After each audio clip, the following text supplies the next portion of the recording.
Olá, seja muito bem-vindo ou bem-vinda ao podcast do Violino Didático. Eu sou o Jean de Oliveira e no episódio de hoje eu tenho o prazer inenarrável de receber um dos violinistas mais versáteis que eu conheço, Gabriel Meca. Tudo bem com a vossa pessoa? Tudo bem, Jean. Cara, deixa eu fazer uma pergunta que eu sempre eu tava matutando isso desde ontem. Meca é seu sobrenome mesmo? É meu sobrenome de família. Caramba. É uma história engraçada naquelas. Engraçado, não é nada engraçado. Mas assim, uma família, o nome de família que vem da Espanha, pela parte da família da minha mãe, né? Meu bisavô é filho de espanhol. E o Meca vem realmente da família Meca, que fez a cidade de Meca na Arábia, né? Cidade onde Maomé nasceu, inclusive. Tem uma árvore genealógica na cidade de Lorca, na Espanha, que meio que remonta tudo isso aí, mas é o sobrenome de família mesmo. Que da hora! Eu fiquei assim, nossa, será que era Meca? Será que era o nome que ele usava em algum jogo que tinha aqueles robôs gigantes? Então já aparece já. Tem que ter saída. E pra quem não teve o prazer de lhe conhecer ainda, quais são, nesse momento, as suas atividades musicais? Bom, maravilha. Atualmente eu sou violinista na academia da USESP. Estou no meu último semestre, me formo no fim do ano. E fixo só isso no momento. Porém, que já é bastante coisa. Já é bastante coisa. Para quem acha que é só um lugar só... E se vocês vissem a quantidade de trabalho, vocês vão ver. Dá para dar um gostinho assim. A gente, enquanto parte da academia, um dos trabalhos que a gente faz é fazer como se fossem alguns estágios com a USESP, né? Então, além desses estágios, pode acontecer também de fazer cachês com a própria orquestra, mas no ano passado eu fiz um total de 12 programas com a orquestra, que tem basicamente, 30 no ano. Eu fiz quase metade da temporada. Então é bastante coisa isso assim. Mais as aulas. Mais as aulas teóricas, mais as aulas de instrumento, mais música de câmara. Os recitais de academistas. Recitais de encerramento de semestre, recitais de música de câmara variados. Então é bastante coisa. Pouquinho, bastante coisa só. Mas além disso, além da academia também, eu faço parte do Quarteto Aporá, que é um quarteto de cordas, que a gente fez um trabalho muito, muito sério em música brasileira até pouco tempo atrás. No momento o quarteto está em stand-by com a viagem do Felipe, que era o nosso primeiro violino, que está na Áustria agora. Então a gente está em stand-by, mas a gente fez um trabalho muito grande de música brasileira também, em colaboração com outros artistas, como o André Micheletti, o Christian Budu. A gente fez alguns concertos com eles. E também sempre focando na questão da música brasileira. Seja ela música de concerto ou música que nem sempre é apresentada em concerto, mas a gente cria uma proposta para ser apresentado em concerto e fazer também uma pequena formação de público. E vocês fazem, quando é, por exemplo, música que não necessariamente é para formação de um quarteto, vocês fazem os arranjos? Sim. Por um momento a gente usou também alguns arranjos da Paloma Pitaya, que foi minha colega na academia também. Então a gente fez alguns arranjos dela, inclusive. Muito obrigado, Paloma. Um abração, Paloma. Já esteve aqui, incríveis arranjos dela. Mas aí a gente também focou em escrever os nossos próprios arranjos, porque a gente tem um jeito muito próprio de tocar, cada um de nós do quarteto. Nessa época em que a gente fazia muito esse trabalho, a formação do quarteto era o Felipe Bueno, eu, o Leonardo Salles no violoncelo e o Luan Simplício na viola. E cada um de nós, a gente tem um estudo, sim, na música clássica, na música erudita, mas também cada um tem um jeito específico de tocar música popular também. O Felipe tem um pé muito forte no jazz, nesse tipo de música. Eu já escutei, jazz também. Eu já ouvi algumas pessoas falando sobre... Claro, todo mundo fala que ele toca violino muito bem, no geral, música erudita, música de concerto, como vocês quiserem chamar. Mas quando falam dele, pra mim, não é sobre isso. É sobre ele tocando música popular, fazendo outras coisas. Então, e ele tem essa linguagem muito forte. O Leonardo, do Leonardo Salles, do violoncelo, ele tem uma linguagem do pop no violoncelo que eu nunca vi ninguém até hoje tocando igual ele. Pop. Tem um domínio sobre a linguagem, sobre tudo. Todas aquelas firulas de notas a mais que você põe, de apogiatura, de glissando, de tudo. Ele sabe fazer muito bem. E o Luan, ele tem uma coisa com música brasileira também muito forte, de saber os ritmos nordestinos, saber muito música daqui também, como trabalhar isso e como fazer. Quando vocês se juntaram, vocês já sabiam desse background de todo mundo? Sim e não. Okay. Sim e não. Na realidade, o Quarteto Aporá, ele nasceu em 2019, oficialmente, assim, pro mundo. Nasceu em 2019, que era o Felipe Bueno, eu, o Brenner Rosales, da viola, e cellista. A gente foi rodando por um tempo até que encontrou o Santo Scala, que era um venezuelano que agora está na Áustria também. Mas assim, a gente sempre tocava junto e a gente acabou morando junto na pandemia. Quando começou a pandemia em 2020, morávamos todos juntos. Então a gente ficava ensaiando 8 horas por dia. A gente trabalhou muito o quarteto do Smetana nessa época. Também um quarteto do Mozart e tava com o instrumento o tempo inteiro, músico com o instrumento o tempo inteiro. É que nem aquela história, cabeça vazia, oficina do diabo. Só que pra gente ali, a gente ficava tocando de tudo o tempo inteiro.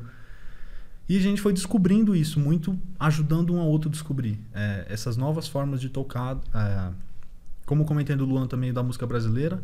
O meu foco também é principalmente música brasileira. Eu busquei muito, principalmente o choro, porque depois pude também morar junto com alguns amigos que tocam bandolim, pandeiro, violão.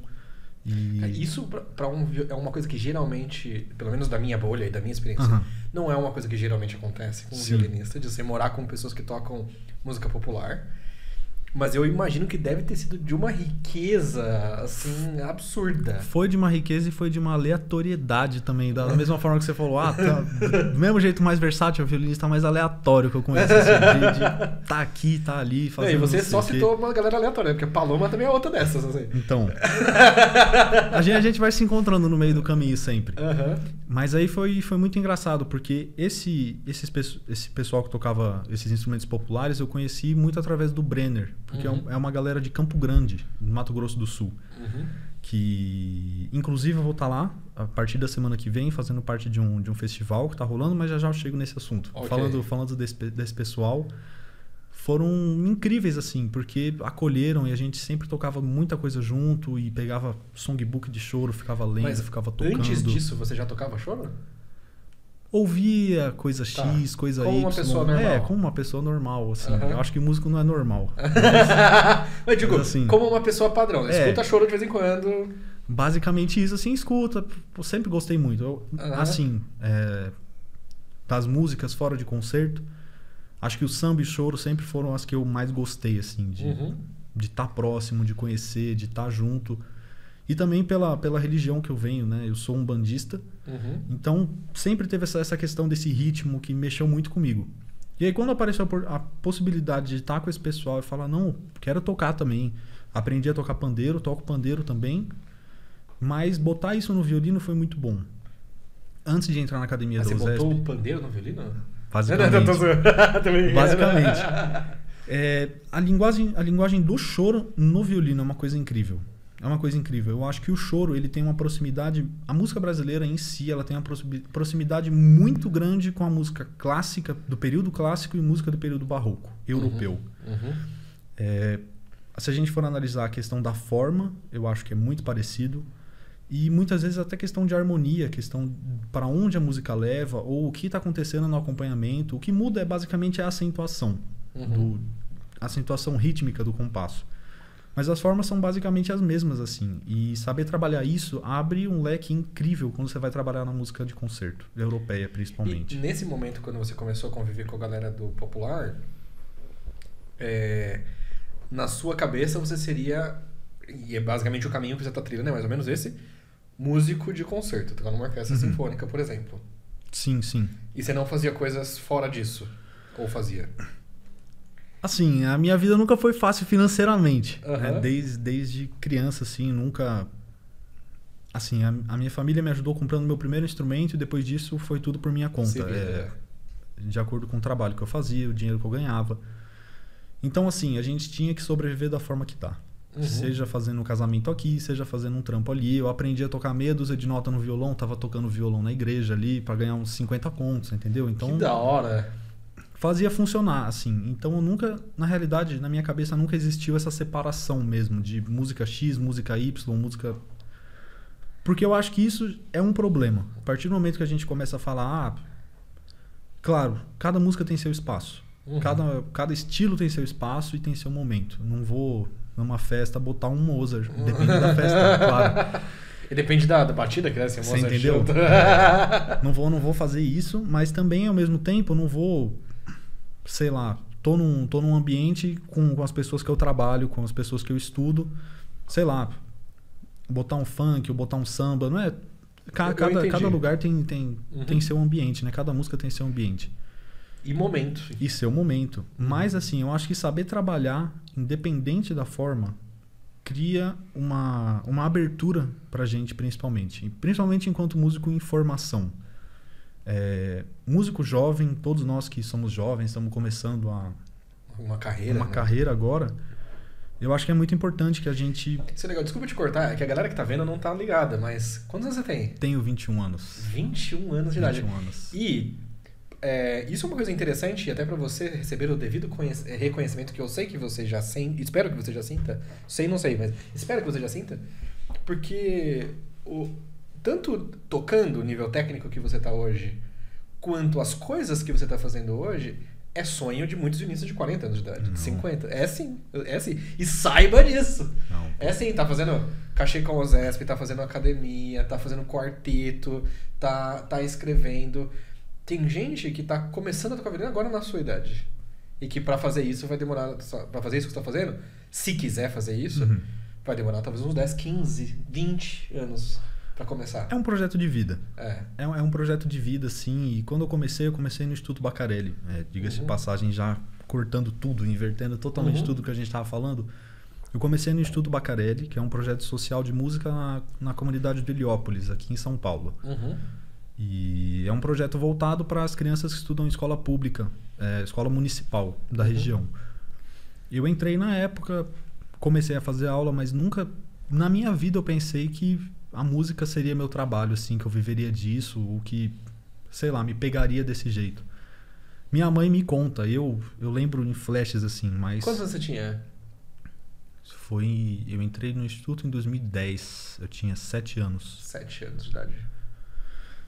Direto violino? Não. Comecei no coral, porque lá a gente começa todo mundo no coral, né? Tem que fazer pelo menos um ano ali obrigatório de coral na época, e depois os instrumentistas iam apresentar pra gente os instrumentos e a gente escolhia. E eu toquei por um tempo até considerável trombone e trompete, antes de tocar violino. Caramba! Então, tenho essa cara de trompete. Tenho essa cara de trombonista. O pior mesmo, é que você tem uma cara de metal, assim, de metais, né? Caramba! E até um jeito, um pouco do convívio que a gente tem, um pouco do comportamento da galera do metal. Então. Tá intrínseco. Caramba, não sabia desse background. Tá intrínseco, de certa forma. E o que fez você mudar do trompete, trombone pro violino? Foi uma situação engraçada, assim. Eu tava no instituto, já tava fazendo aula de... Já fiz trombone por início, aí depois eu tava fazendo aula de trompete. E... Nessa época, o André Rieu veio fazer uma turnê aqui no Brasil em 2012. E minha bisavó era apaixonada no André Rieu, tinha todos os DVDs, tinha tudo, assim, a gente ia na feira comprar DVD do André Rieu, comprar tudo. E aí ele veio pro Brasil, eu falei, não, vamos lá, a gente conseguiu, foi... Você foi assistir? A gente foi assistir em 2012, Hoje em dia é triste lembrar disso. Por que é triste? Não, ele é um ótimo formador de público, ele é um ótimo apadrinhador, assim, da música. Aparentemente não só isso, porque você foi lá e aí o que aconteceu? Você entendeu? Assim, não... Porque eu vejo a galera mais jovem sobre André Rieu, David Garrett, Lindsey Stirling, essa galera, falar de uma certa forma... Muito pejorativa, as pessoas tratam, né? Eu tive uma discussão no Facebook recentemente. No Facebook não, no Instagram recentemente. Não uma discussão, uma conversa acalorada. Alguém colocou assim... A gente postou um corte de um podcast de uma convidada que veio aqui, que toca música pop no violino, né? E aí alguém comentou assim, toca música pop porque não... Estou assim, parafraseando da minha memória. Toca música pop porque não tem conteúdo para tocar outra coisa. Aí é um problema. A pessoa comentou isso. Aí eu peguei e falei, olha... comentei, né? Até poderia ser o caso. Poderia. Mas nesse caso, especificamente dessa pessoa, não é. Né? A pessoa tá acabando, já acabou o bacharel em violino lá na Unicamp, com um professor super bom, tocando repertório de violino normal, né? Então não é o caso. Aí, não, se tivesse mesmo, eu não tava tocando esse tipo de música. O cara quis continuar. Eu falo, cara, tem excelentes violinistas que tocam... que poderiam estar tocando concertos e que estão fazendo música pop, como, por exemplo, David Garrett, usei o exemplo. Aí o cara colocou assim, David Garrett, você tá usando ele como exemplo, ele é uma piada no meio violinístico. Aí eu fiquei assim, que meio violinístico você está frequentando?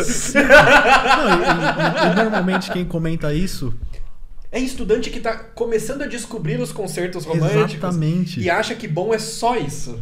Exatamente. Então isso é uma coisa de quem... E quando eu falo iniciante, não é necessariamente de tocar brilha estrelinha, né? Não, sim, mas eu acho que é iniciante dentro... Do mundo da música. Exatamente. Porque, assim, é uma coisa que eu percebi muito, é que os grandes músicos, as grandes musicistas, músicas, todas essas grandes pessoas não têm preconceito nenhum com pessoas que fazem outras coisas. Jamais, muito pelo contrário. Ainda mais colegas que tocam outro tipo de música. Muito pelo contrário. Eu dou como exemplo, eu tava falando do Christian Budu. Que é um cara que transita também pra caramba, né? Incrível pianista, ganhou o concurso Clara Haskell, se eu não me engano. É um dos mais conceituados pianistas brasileiros na atualidade, no Brasil e no exterior. E acabou de lançar um álbum chamado Pianolatria, totalmente voltado para o piano brasileiro, dos pianeiros, Ernesto Nazaré, Chiquinha Gonzaga. Então, como você... E do mesmo jeito, alguém que vai tocar um concerto de Schumann e lota uma sala de concerto. Eu acho que essa versatilidade cria muito no músico e tira muito de quem não quer saber da música. Eu acho que as pessoas que falam muito e julgam muito, no fim das contas, querem pouco saber da música e mais saber do status que vão ganhar com o que elas estão falando. E digo mais, eu não vou citar nomes, mas vou deixar no ar. Tem um grande violinista brasileiro, que é muito meu amigo, que é fã do André Rieu, mas não fala em público. E quando eu falei muito meu amigo, você já até sabe quem é, né? Um grande violinista brasileiro. Então... Talvez é o violinista brasileiro que mais faz solos, inclusive. Hoje em dia, nesse ano agora, não sei. Mas se fosse uns 3, 4 anos pra trás, era o violinista brasileiro que mais solava com todas as orquestras. E é fã do André Rieu. Do trabalho, não necessariamente dele como violinista. Esse é um ponto, assim. Voltando. Porque agora eu lembrei, eu tava lembrando como a gente chegou no André Rieu. Certo, lembrei. Você foi no concerto. Exatamente, a gente foi num show do André Rieu. E eu já tinha, na realidade, eu tinha vontade de tocar violino antes de começar. Antes de entrar no Baccarelli, eu tinha essa vontade, porque eu fui numa igreja, eu fui ver um casamento. Tava passando na Santa Cruz. E na época ali não tinha o metrô pra linha verde, pra linha lilás aí, e era bem difícil de voltar. Aí a gente pegava um ônibus, eu passava ali na frente da igreja de Santa Cruz e tava tendo um casamento, assim, eu já com a alma de cachezeiro aos 5 anos de idade, assim, passei na frente da igreja e tava tendo um casamento, eu quis muito entrar pra ver os músicos tocando no casamento, eu não queria saber da cerimônia, eu não queria saber de noiva, não queria saber de nada, eu queria saber dos músicos tocando. E nessa época... Foi mais ou menos essa época, porque foi antes de eu entrar no Baccarelli que deu esse start. E eu virei pra minha mãe e falei, quero fazer isso, quero tocar. Ok. Não tinha sacado que era necessariamente o violino ainda. Não, eu queria tocar, queria fazer som, queria fazer barulho. Sempre tive muito essa vontade, assim. E aí, enfim, aos 7 anos eu entrei no instituto e a história seguiu a partir daí, né? Como foi estar no concerto, no show do André Rieu? Na época foi incrível, assim. Eu acho que eu era uma criança com uma alma de um idoso já. Né? Desde cedo, assim. As valsas do Strauss. Então. Eu era uma criança com alma de idoso, assim. Forte idoso, assim. Daqueles que fica jogado, tomando café, jogando dominó o dia inteiro, assim. Eu já tinha chegado lá com 9 anos já. 9, 10 anos. E... foi muito legal, assim. Eu gostei muito, porque... acho que foi... No Baccarelli eu já tinha... No Baccarelli, isso era muito legal na época, porque eles sempre disponibilizavam ingressos para os concertos matinais da Sala São Paulo, você retirava lá no Bacarelli mesmo. Você não precisava retirar na Sala São Paulo. Que é um rolê da Bacarelli até a Sala São Paulo. Então você retirava lá e por esse lado, a minha família, por parte de mãe, sempre me apoiou muito. Sempre falava, vamos nos concertos e tudo mais. Eu tinha um bolo de ingressos, assim, entre 2011 e 2016, assim, que eu fui em pelo menos uns 200 concertos na Sala São Paulo. Caramba. Então eu ia muito, gostava muito. Era um rolê que eu gostava de fazer. Gosto até hoje. Só que o tempo enxuga muito e a gente acaba fazendo menos. Isso é uma coisa interessante. Então, você estava frequentando o concerto pra caramba na Sala São Paulo enquanto estudante iniciante no Bacarelli. Sim. Você acha que isso era normal entre seus colegas? Sim e não. Sim e não. Da mesma forma que hoje na academia eu estudo com colegas que são da mesma época minha do Bacarelli. Principalmente a Amanda e o Edson da trompa. A Amanda começou no instituto assim como eu. O Edson começou em Cubatão, mas foi pra lá já bem cedo. Assim, a gente tinha muito esse costume, porque chegou uma época que eles pegavam o Buscarelli, que é o ônibus que vai pegar as crianças lá, e levavam pra Sala São Paulo. Vocês iam no Buscarelli? Já foi inúmeras vezes pra lá, levava a gente pra ver concerto, levava pra um monte de coisa. Então, nessa época, isso era uma coisa muito legal também, porque incentivava muito a gente e mostrava que era uma coisa, é totalmente possível, é plausível. Do mesmo jeito que vocês tocam lá, vão assistir as pessoas que tocam lá também. Então, tinha muito isso. E com o André Rieu foi uma visão um pouco diferente, assim, porque foi a primeira vez que foi no ginásio de Ibirapuera, então era um lugar imenso, assim. Diferente. Massa, um concerto de massa. Exatamente, uma arena, assim, você via as mulheres tocando com os vestidos coloridos, todo mundo de casaca, assim. Então, como eu dificilmente eu ia em concerto à noite nessa época. Então, pra eu ver alguém usando uma casaca, demorou bastante. Só no show do André Rieu eu vi, depois de alguns anos que eu comecei a ir em concerto à noite, que eu vi também. Isso pra quem tá assistindo e não frequenta concerto, concertos que são de dia, geralmente a orquestra toca de terno. E concertos que são de noite, a orquestra toca de casaca. Casaca, pra quem não sabe, é aquela roupinha de pinguim. Que tem tipo fraque. Tem o rabinho, a gravata borboleta. É a roupa do Pernalonga tocando piano. Exatamente. Exatamente. Então, teve muito isso, assim. Eu tive essa infância e adolescência também muito cheia de cultura, mas também muito cheia de muitas viagens, assim. Eu fui nascido e criado em Heliópolis, então, assim... Tem aquela... Como a gente tinha conversado um pouco mais cedo, eu acho que tem também uma... Como se fosse uma atração para fazer coisas não tão boas, mas também tem atração para fazer coisas boas. E cabe muito a cada um o que vai fazer. No meu caso, eu tive a sorte, tive o privilégio de ter continuado na música, de ter conseguido infinidades com isso. Assim, como eu falei, jamais imaginei que eu ia entrar na música para virar uma profissão, para virar uma coisa que eu amasse. E hoje eu me surpreendo cada vez mais, assim, com trabalhos que eu faço, com pessoas que eu conheço. Assim, me abriu portas inimagináveis de possibilidades e de... E assim, da galera que estudou com você, de onde você cresceu, em geral, sempre tem uma exceção do cara que, sei lá, aconteceu o quê, mas em geral, o que a galera tá fazendo assim, da vida? Que você ainda manteve algum contato, ou sabe? Então, teve basicamente duas fases minhas no instituto. Podia você chegar um pouquinho mais perto aqui, só pra gente centralizar ali, ó. Aí, maravilha. Show de bola. Teve basicamente duas fases minhas no instituto. Uma fase em que eu estava nas aulas coletivas e fazendo coral, e uma fase depois quando entra nas orquestras e vai crescendo lá dentro.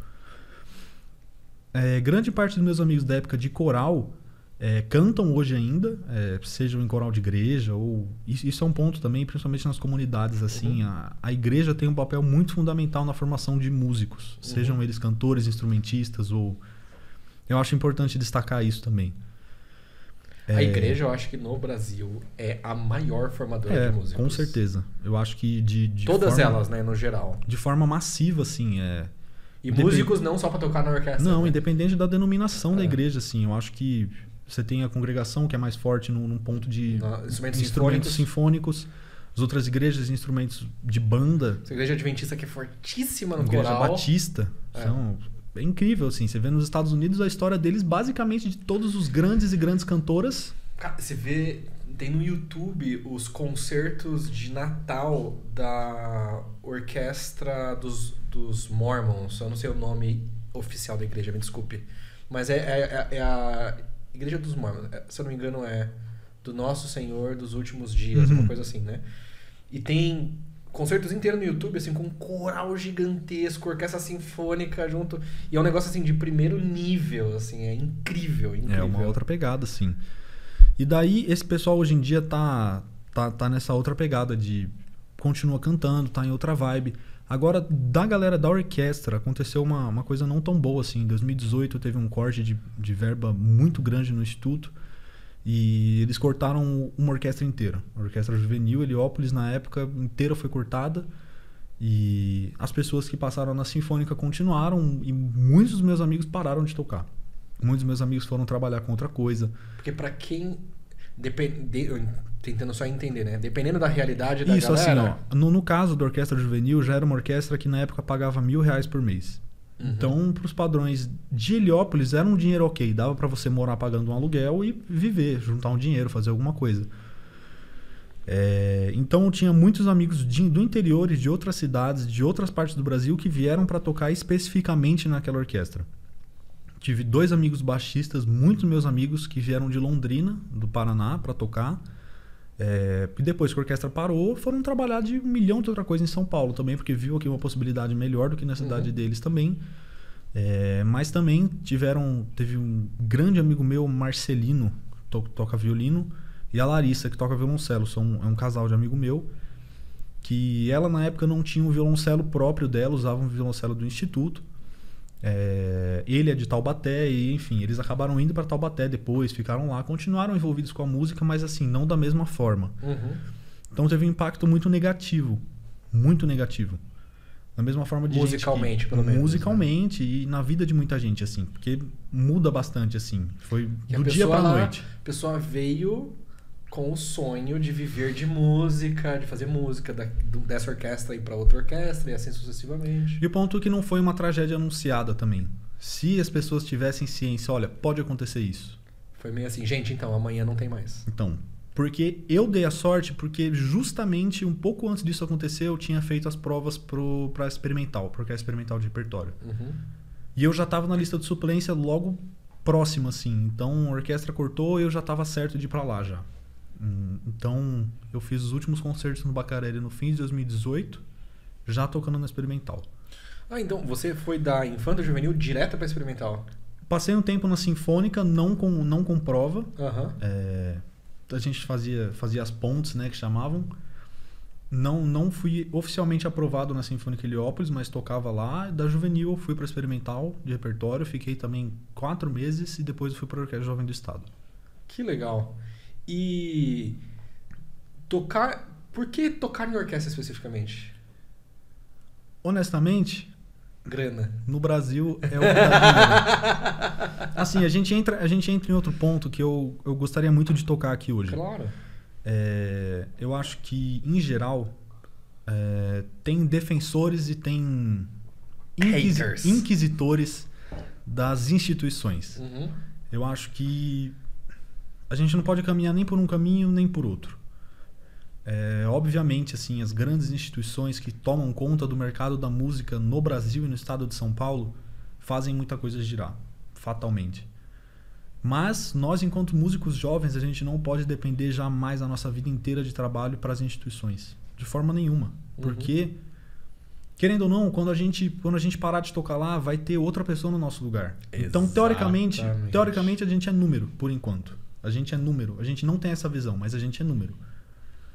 Muitos lugares não se importam com a qualidade do concerto que vai ter, mas a quantidade de concertos que vai ter numa instituição. Então, obviamente, isso não quer dizer que a gente tem que fazer o nosso trabalho mal feito. Muito pelo contrário. Fazer o melhor dentro das condições que você tem. Eu acredito que a música seja uma entidade, assim. Eu tenho piamente isso. E como eu converso muito com... Eu estou citando o nome de várias pessoas aqui, inclusive, porque eu acho que... É importante. A gente vai agregando também muito conhecimento com as pessoas que a gente convive, com as pessoas que a gente está conversando sempre, todo dia. Então eu converso muito também com o Israel Marinho e com a Kinda, que são viola, também um casal de amigos meus, que estão na academia também, inclusive. E a música, ela não liga, assim, se você inclusive, um abraço para vocês dois. Um super abraço, super abraço. A gente não pode contar ainda. Eu não sei se você sabe. Você sabe? Ok. Sabe de bastidores? Ok. Eles super ajudaram a gente em um projeto que tá rolando nos bastidores ainda, nós não podemos contar. Então, basicamente é isso. Mas aguardem. Jamais aconteceu no mundo do violino. Você entendeu? E vai acontecer aqui, no Brasil. Mas assim, a gente conversa muito, assim, principalmente porque a gente se conhece desde a época do Bacarelli também. Então a gente já toca muitos anos juntos, a gente tem uma amizade muito próxima. E a música, ela não se interessa se você teve um dia ruim, se você brigou com alguém, se você, sei lá, cortou um dedo do pé. Como aconteceu comigo, eu cortei um dedo da minha mão, tive que tomar 3 pontos e fiquei 1 mês e meio parado sem tocar ano passado. E como foi ficar 1 mês e meio sem tocar? Já chego nessa história também. Caramba, velho!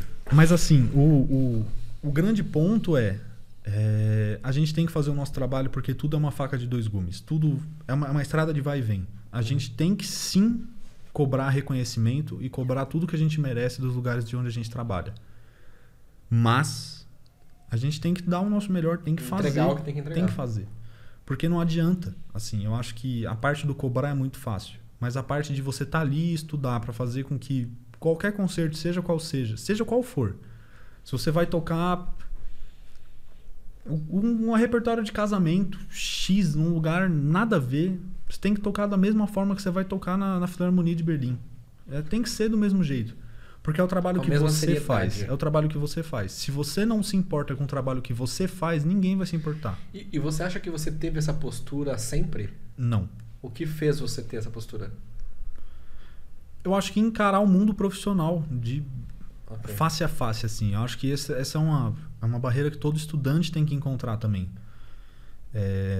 Porque eu lembro de... Eu nem sempre tive essa postura também. Mas eu lembro, enquanto músico de orquestra, há um tempo atrás, depois de ter vencido essa primeira fase, que você é meio vagabonde, assim, né? E começar a levar as coisas com mais seriedade, e eu acho que eu relativamente comecei a levar com seriedade rápido em relação a mais das pessoas. Mas me incomodava ver que todo mundo chegava meio despreparado, assim, sabe? Eu vou te falar o que mudou minha chave. Já contando a história do que aconteceu com o meu dedo. Eu acho que, na realidade, isso foi que virou a chave pra mim. Foi no meio do Festival de Campos do Jordão do ano passado, 2023. A gente tava fazendo coisas muito legais, assim. A gente ia tocar uma versão de camerata do quarteto número 8 do Shostakovich com o quarteto Brodsky, que é um quarteto formado há 40 anos, assim. Eles estão trabalhando ativamente juntos na área da música de câmara, que é uma área que eu particularmente gosto muito. Que difícil de ser longeva, inclusive. Exatamente. É um casamento a 4 pessoas, assim. Se em 2 já é difícil, em 4 é um problema enorme, assim.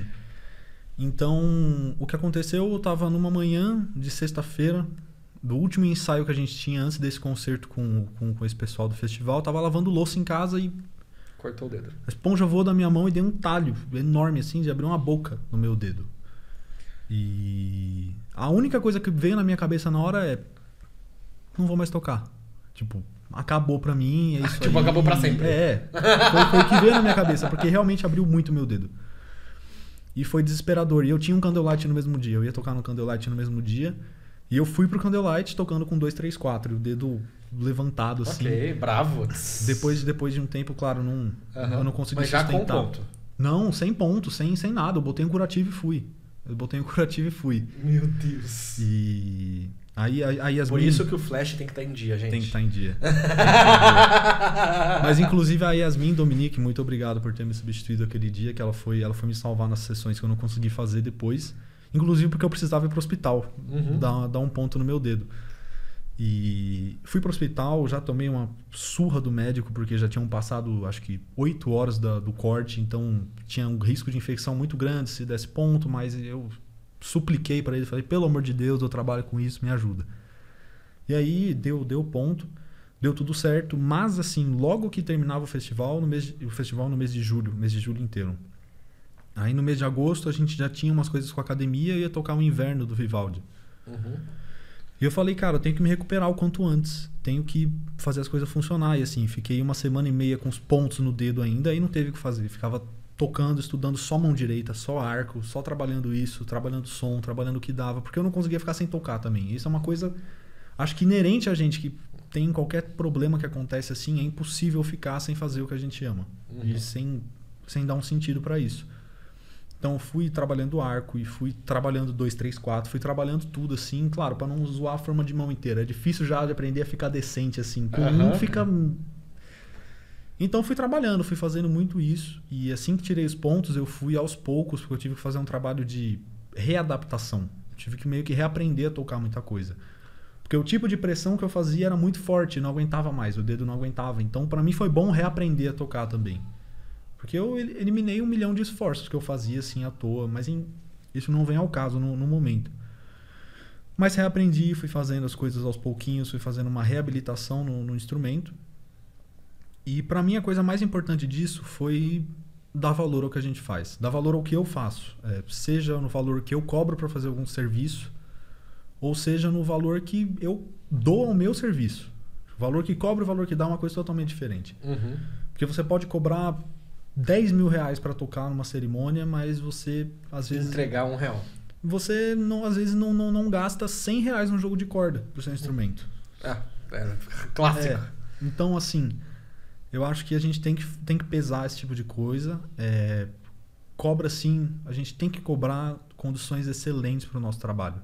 Tiveram pessoas que lutaram muito pelos músicos aqui no Brasil. Mas a gente também tem que fazer o nosso, tem que bater no peito e falar, esse é meu trabalho, eu gosto de fazer isso com esmero, com carinho e... Enfim, depois que eu me recuperei, o medo de não tocar mais foi tão forte que, assim, eu queria poder fazer as coisas da melhor forma que eu pudesse. Porque se acontecer algum dia de, sei lá, não pode mais tocar, não dá. Claro, eu vou ser regente, vou ser arranjador, vou fazer alguma coisa outra coisa assim, com música. Com certeza, não me vejo trabalhando com qualquer outra coisa. Isso é uma pergunta interessante. Você acha que o seu amor, a sua paixão, vamos chamar assim, é mais pela música ou pelo violino? Eu acho que é um pouco de cada. É um pouco de cada. Se tivesse que dizer um. Não consigo. Eu não consigo. Porque eu sei qual é a minha resposta. Eu acho que a minha é mais pelo violino do que pela música. Porque... pra quem não sabe, eu tenho distonia focal, então eu não consigo tocar do jeito como eu tocava do lado normal, então eu estou reaprendendo do violino do outro lado. E se fosse a música, eu poderia só ir aprender outro instrumento. Vou tocar piano, vou tocar flauta, vou tocar qualquer outra coisa. O meu negócio... Eu boto fé, inclusive eu acho louvável, assim, eu acho incrível. Assim... Realmente, mano, eu acho que eu faria talvez a mesma coisa, muito parecido, assim. Eu boto fé que meu amor também é pelo violino. Eu troquei outros instrumentos pra chegar aqui onde eu tô pode hoje. Até ser pela música, mas o violino é minha voz. Sim, exatamente. Exatamente. É o que a gente acaba escolhendo pra botar as coisas que a gente sente pra fora e já se familiarizou com isso também. Eu acho que esse é um outro ponto muito importante. Mas eu acho que falando de música em geral, eu me sinto... Não sei, assim, eu acho que as pessoas de hoje em dia, pessoas normais que não sejam músicos, voltamos a esse ponto, assim, músicos não são pessoas normais, músicos tá bom? Não são normais. Eu acho que as pessoas normais, a gente cada vez mais tem essa tendência de escutar coisas cada vez menores e prestar atenção em coisas cada vez menores, assim, tipo, se você... Mas eu acho que isso até com músicos, na verdade. Sim, até com músicos em geral, assim. Tem aqueles memes que tá rolando no Instagram. No Instagram de músico rolam uns memes que é tipo assim... O cara tá praticando violino, aí assistindo o jogo das Olimpíadas e vendo a série do episódio e conversando no WhatsApp, tudo ao mesmo tempo. Então, e não fazendo nada direito. Esse é um ponto, esse é um problema, assim. Mas, de modo geral, assim, o que eu acho que seria incrível, a gente fazer um trabalho de formação de público, que eu acho que é um ponto que eu vou chegar já também, mas... Pra mim é uma sensação que eu nunca tinha sentido antes na vida, de você poder escutar uma peça, não sei, escutar uma sinfonia alpina, Strauss, ou você escutar... Eu toquei na época com a Estadualzinha também, é uma compilação do ciclo do Anel, de Richard Wagner, que são as 4 óperas, que no total dão 16 horas juntas. Eu assisti o Morcego, foram Cara, acho que foram tipo 5 horas e meia. Não, então, é azedo, assim, é azedo. Só que aí o Lorin Maazel... Eu curti, porque assim, eu nunca tinha assistido ópera na minha vida. Eu já tinha tocado em ópera, mas nunca tinha ido como espectador, como audiência. E aí fui no Teatro Municipal alguns anos atrás. Muitos anos atrás, eu acho, já faz tempo isso. Uhum. E sentei, e eu jurava que eu ia dormir o espetáculo inteiro. Eu jurava. E não.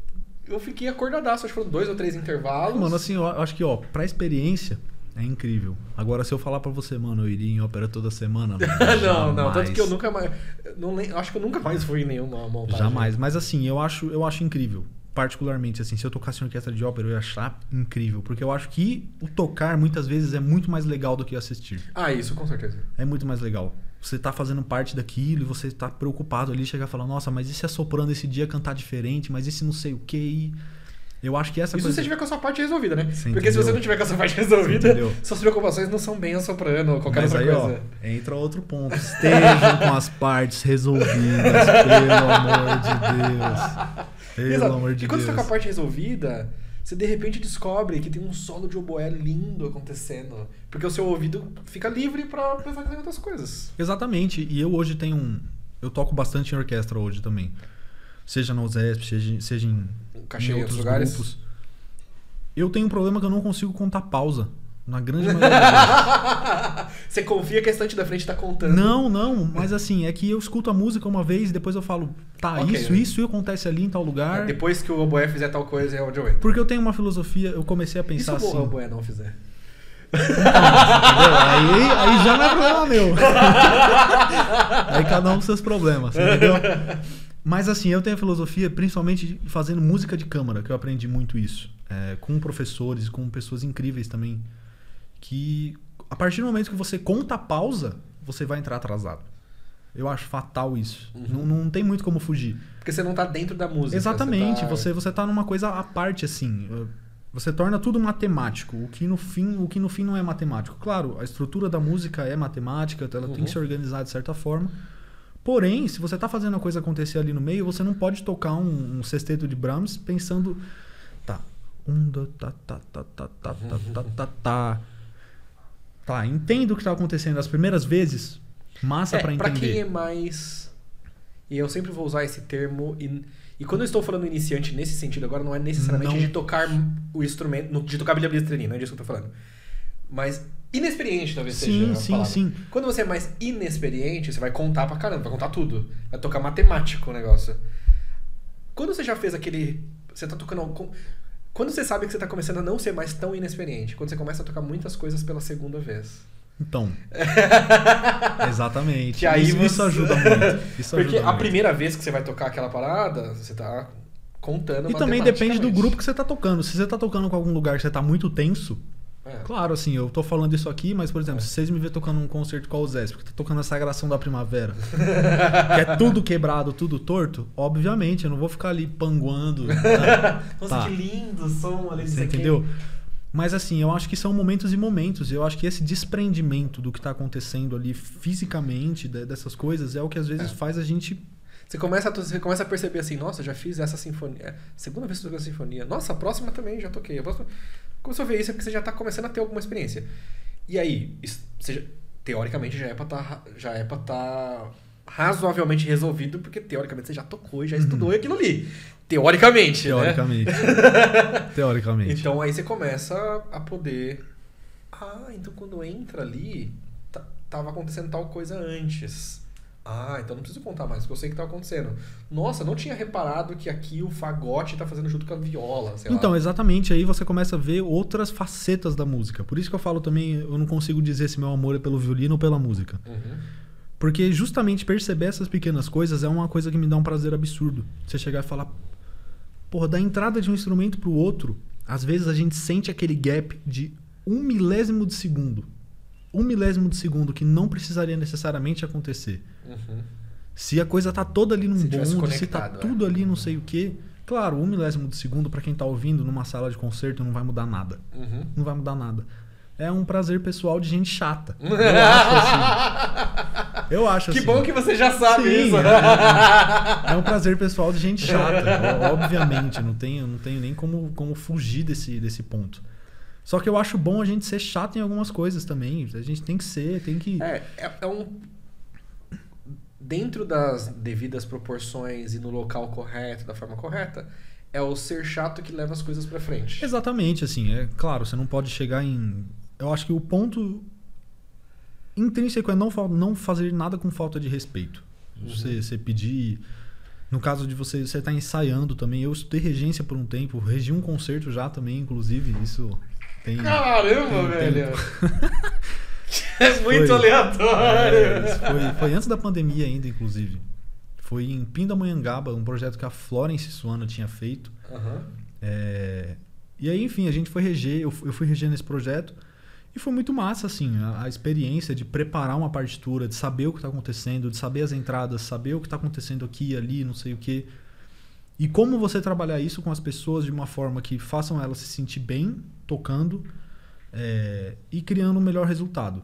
Então, são vários pontos. Como você vai fazer essa comunicação, o que você vai pedir, como planejar um ensaio. Então, são várias coisas que você tem que elencar. Foi quando, mais ou menos? Eu acho que 2019. Ah, ok. Não faz tempo, mas não tanto tempo assim. 2019, se eu não me engano. Ok. E é todo mundo que na frente da orquestra, com você tocando, faz você se sentir bem tocando? Não, obviamente não. Obviamente não, mas assim, eu acho que isso é uma coisa que, pra gente que tá no palco frequentemente, tem que ser lidado. Eu tenho um problema de nervosismo. Honesto. Assim, eu falo pra todas as pessoas que vão tocar comigo. Nesse festival de Campos do Jordão, eu pude ser espala da orquestra e toquei o Septeto do Beethoven, que é uma peça desafiadora demais para o violino. É basicamente violino e 6 tocando. É horrível pensar assim, como forma de música de câmara, mas é que a parte do violino é muito difícil. E é um concerto que eu estava especialmente muito nervoso para tocar. Mas assim, a gente tem que ir criando mecanismos sempre para como passar isso. Claro, o mais eficiente deles é estudar. Se preparar e saber o que vai tocar, saber o que vai acontecer e tá preparado. Mas assim, tem coisas que vão fugir do nosso alcance totalmente. Se você, sei lá, discutiu com alguém 3 horas antes do concerto, assim, ou 2 horas antes do concerto, e como você vai fazer todo um processo de concentração para chegar ali e demorou, tem que tocar. E é incrível, porque todas as pessoas que me assistem tocando falam: você parece muito calmo tocando. Muito natural. Muito não sei o quê, mas por dentro de mim eu tô gelado, eu sei lá, minha cabeça tá pensando... Mas é bom você falar isso, porque quem tá começando, e aí eu falo de iniciante mesmo, tem a sensação de que... eu recebo bastante essa pergunta. Eu fico muito nervoso pra tocar. Como que eu faço pra não ficar nervoso? Para de tocar. Exatamente. E assim você não é que você não vai mais ficar nervoso. Você, como você disse, você cria mecanismos para lidar com esse nervosismo e não deixar ele afetar muito, e não é que não vai afetar. Vai afetar. Você não deixa afetar muito o que você tá fazendo. Não, vai afetar. E na realidade é até bom que afete, eu acho, assim. Porque dá essa coisa da gente estar vivo, assim. Tem que... É muito clichê falar pular isso. De paraquedas. É muito clichê falar isso, mas assim, dá a sensação que a gente tá vivo, que tá fazendo alguma coisa. Conheço muita gente que toma beta-bloqueador, que toma Inderal, que toma 1 milhão de coisas pra tocar assim, pra manter um ritmo tocando fluentemente, assim. Pra quem não conhece, são medicamentos que as pessoas usam pra basicamente inibir a produção de adrenalina ou algumas coisas assim, te deixa flat. Eu usei uma vez, achei horrível. Então, na realidade, eu tenho medo de usar. Não use, eu tenho medo de usar porque eu tenho medo de me viciar. Honestamente. É horrível porque não resolve o problema principal. Porque, assim, teoricamente, a galera fala que você toma pra não ficar nervoso. Só que não é verdade. Sim. Você fica nervoso igual. Só que o seu corpo não reage. Então. E essa sensação deve ser desesperador. É esquisito. Eu acharia desesperador. Porque, assim, eu também...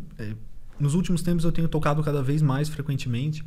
E a gente vai encontrando maneiras de fazer funcionar mesmo estando ali com a mão tremendo, suando, frio, tudo. E mesmo tudo quando horrível. tá tremendo, não sei se essa mágica acontece com você, eu já comentei com algumas outras pessoas que me confirmaram, a maioria.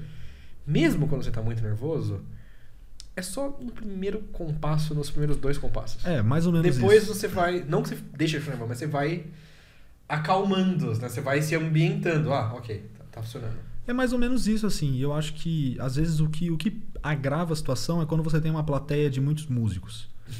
Fazendo... Como, por exemplo, eu acho que o momento que a gente se conheceu efetivamente foi na Masterclass do Hadelish. Foi a primeira atividade que eu fiz na academia. Eu entrei na academia do OZESP, 2 semanas depois tinha uma Masterclass com o Hadelish. Você tocou o Mozart 5. Isso. E, assim, pra mim era mais difícil tocar pra 200 violinistas naquela sala do que pra ele. Honestamente, assim. Sem dúvida. Porque, e ainda assim, mais que são 200 violinistas que você mais ou menos sabe qual é o comportamento padrão de violinista. Exatamente. Assim, o pessoal fala, porra, ia ser tão legal se tivesse um festival de violinista que nem tem o Abracello, que nem tem o de viola. Bicho, não pode existir um negócio desse com a violino. Não pode. Não pode. Você ia ver um pisando em cima do outro, um que não sei o quê. Sabe qual é o doido? Eu tenho esse mesmo sentimento que você tá falando. Tinha mais quando eu tava mais fazendo masterclass, esse tipo de coisa. Mas o doido é que agora, mais velho, olhando pra trás, e eu ainda sinto isso quando eu vou nesses ambientes. Só que aí não é mais eu que tô lá na frente, pelo menos, né? Eu ainda sinto isso, só que não é exatamente... Ninguém tá falando nada. Não é muito doido isso? Eu acho que assim... do negócio. Não sei por que acontece isso. Tipo, eu paro pra me questionar às vezes, eu acho que eu até já comentei algumas vezes no podcast, se o medo... Olha, a gente vai entrar na terapia profunda aqui agora, hein? Forte. Tô lá tocando, 200 pessoas na sala da Masterclass. Então, devia ter mais ou menos isso, na real, né? Umas 100 e pouco, com certeza tinha. Umas 100 pessoas lá ouvindo, 100 violinistas, não é pessoas. Não são pessoas. São 100 violinistas. E aí tá todo mundo ouvindo e eu tocando, se fosse eu tocando ali, ia estar com essa mesma preocupação. O que essa galera tá pensando, não sei o quê. Só que às vezes, essa galera nem tá pensando nada. Provavelmente nem tá pensando nada. E se pensar também é uma coisa que é naquele momento e acabou. Aí, qual é a minha pira? Será que é realmente o meio violinístico que é muito tóxico? Ou o meu medo é que as pessoas pensem de mim o que eu penso delas? Isso é sagaz. Isso é sagaz. É um excelente ponto de vista. Na realidade, eu nunca tinha parado pra pensar por esse ponto de vista. Tipo, você sabe o que você acha das outras pessoas. E você sabe o que você acha de você mesmo. Então, eu acho que pra mim o ponto seria mais o que eu acho de mim mesmo. Exato. E aí você tá com medo... Você, não digo você, mas quem está na frente, né? Nós estamos com medo das pessoas enxergarem os defeitos que eu sei quais são os meus. Então, exatamente. Entendeu? Porque, assim, eu tinha 2 semanas de academia da USESP. Daí você fala... Mano, quem tava tocando lá, prioritariamente, eram os academistas da USESP. Tem 200 pessoas lá que com certeza queriam... Isso é inegável. Que queriam estar tocando no meu lugar. Ou que queriam estar ali, participando desse momento. Eu acho justíssimo. Mas assim, aí meu pensamento é... Acabei de entrar nesse lugar aqui. Se eu não fizer o mínimo decente, todo mundo vai ficar tipo... Pô, por que esse moleque tá aí? Não sei o quê. O que tá fazendo desse jeito? Ou não sei o quê. Hoje em dia eu já não ligo tanto. Obviamente, assim. Depois de um tempo... A gente toma até tanto na cabeça. Porque quem escolhe que você entra na academia não era nenhuma das pessoas que estavam ali na plateia. Exatamente. Exatamente. Ninguém tem nada a ver com isso. Mas assim, eu tenho essa coisa do auto-julgamento pra mim mesmo, que é meio impiedoso na maioria das vezes. Assim, eu me sinto mal e às vezes eu tinha um problema muito sério de abandonar projetos, assim, de começa uma coisa e larga. Começa uma coisa e larga por baixa autoestima no que eu faço e no que eu trabalho. E isso é frequente, assim. Inclusive... Acompanhem, se vocês fizerem uma pressão, eu volto com esse projeto, tá bom? Eu tenho um projeto que eu fiz antes de começar na academia do USESP, que eram os 300 dias de choro. Nossa, eu acho que eu lembro de ter visto alguma coisa assim. Sim, eu cheguei até o 48, eu acho. Ok. São 48 dias seguidos tocando um choro diferente. E nas formações mais absurdas, assim. Teve um que eu fiz com o pessoal da academia, que era eu no violino, o Matheus também estava na época tocando violino, a Ingrid no piano, o Tassotti no violoncelo e o Giovanni na viola, assim. A gente fez um choro, a gente juntava um monte de gente, fazia, não sei o quê. Mas não necessariamente sempre era com outras pessoas. Não. Tem uns que são só eu, tem outros que é mais fácil você manter assim, só você, né? Exatamente. Mas é muito mais legal tocar com outras pessoas também. Mas assim, façam uma pressão que eu volto aí, você entendeu? Porque esse é um projeto que tá Esse é um projeto que eu sinto falta, inclusive, assim. Como eu tava falando lá no início, da proximidade do choro e da música brasileira com a música clássica. Hoje em dia, fazendo alguns livros de estudo, eu percebo que tem choro que é um estudo de violino, assim, absurdo. Nossa, eu trocaria fácil vários choros. Eu trocaria fácil, por exemplo, usando um exemplo clássico de violino, trocaria fácil o estudo 2 do Kreutzer por praticamente qualquer choro que tem só um apanhei de cavaquinho.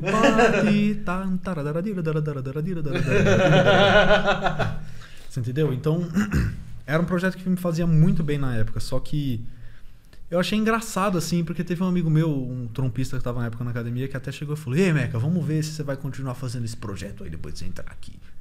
E dito e feito. Dito e feito, assim. Foi tanta coisa ao mesmo tempo que eu não consegui administrar o tempo e fazer as coisas acontecerem assim. Mas esse é um projeto que eu tenho muito interesse em voltar a fazer, pelo meu amor ao choro também e pela música brasileira. E daí tem outros projetos também que eu tô começando a encabeçar, tô fazendo alguns contatos. Eu acho que se der certo, logo menos vai ter alguns frutos. Isso de começar projeto e não terminar, pelo menos não na hora que a gente queria terminar. Eu vou fazer a minha culpa também. Cara, aqueles 100 dias de prática, eu já devo ter começado umas 3 vezes. Eu absolutamente nunca consegui fazer 100 dias de prática. E, detalhe, não é nem que eu não pratiquei nesses 100 dias. Eu pratiquei todos eles. Mas é que, às vezes não vou gravar. Exato. Não tá bom. Ou você lembra depois que você já estudou. Aí você fala assim, ter que ir lá e pegar e não sei o quê. Então eu não consegui fazer. E, na real, eu acho que a maioria dos projetos, eles não são feitos pra terminar mesmo.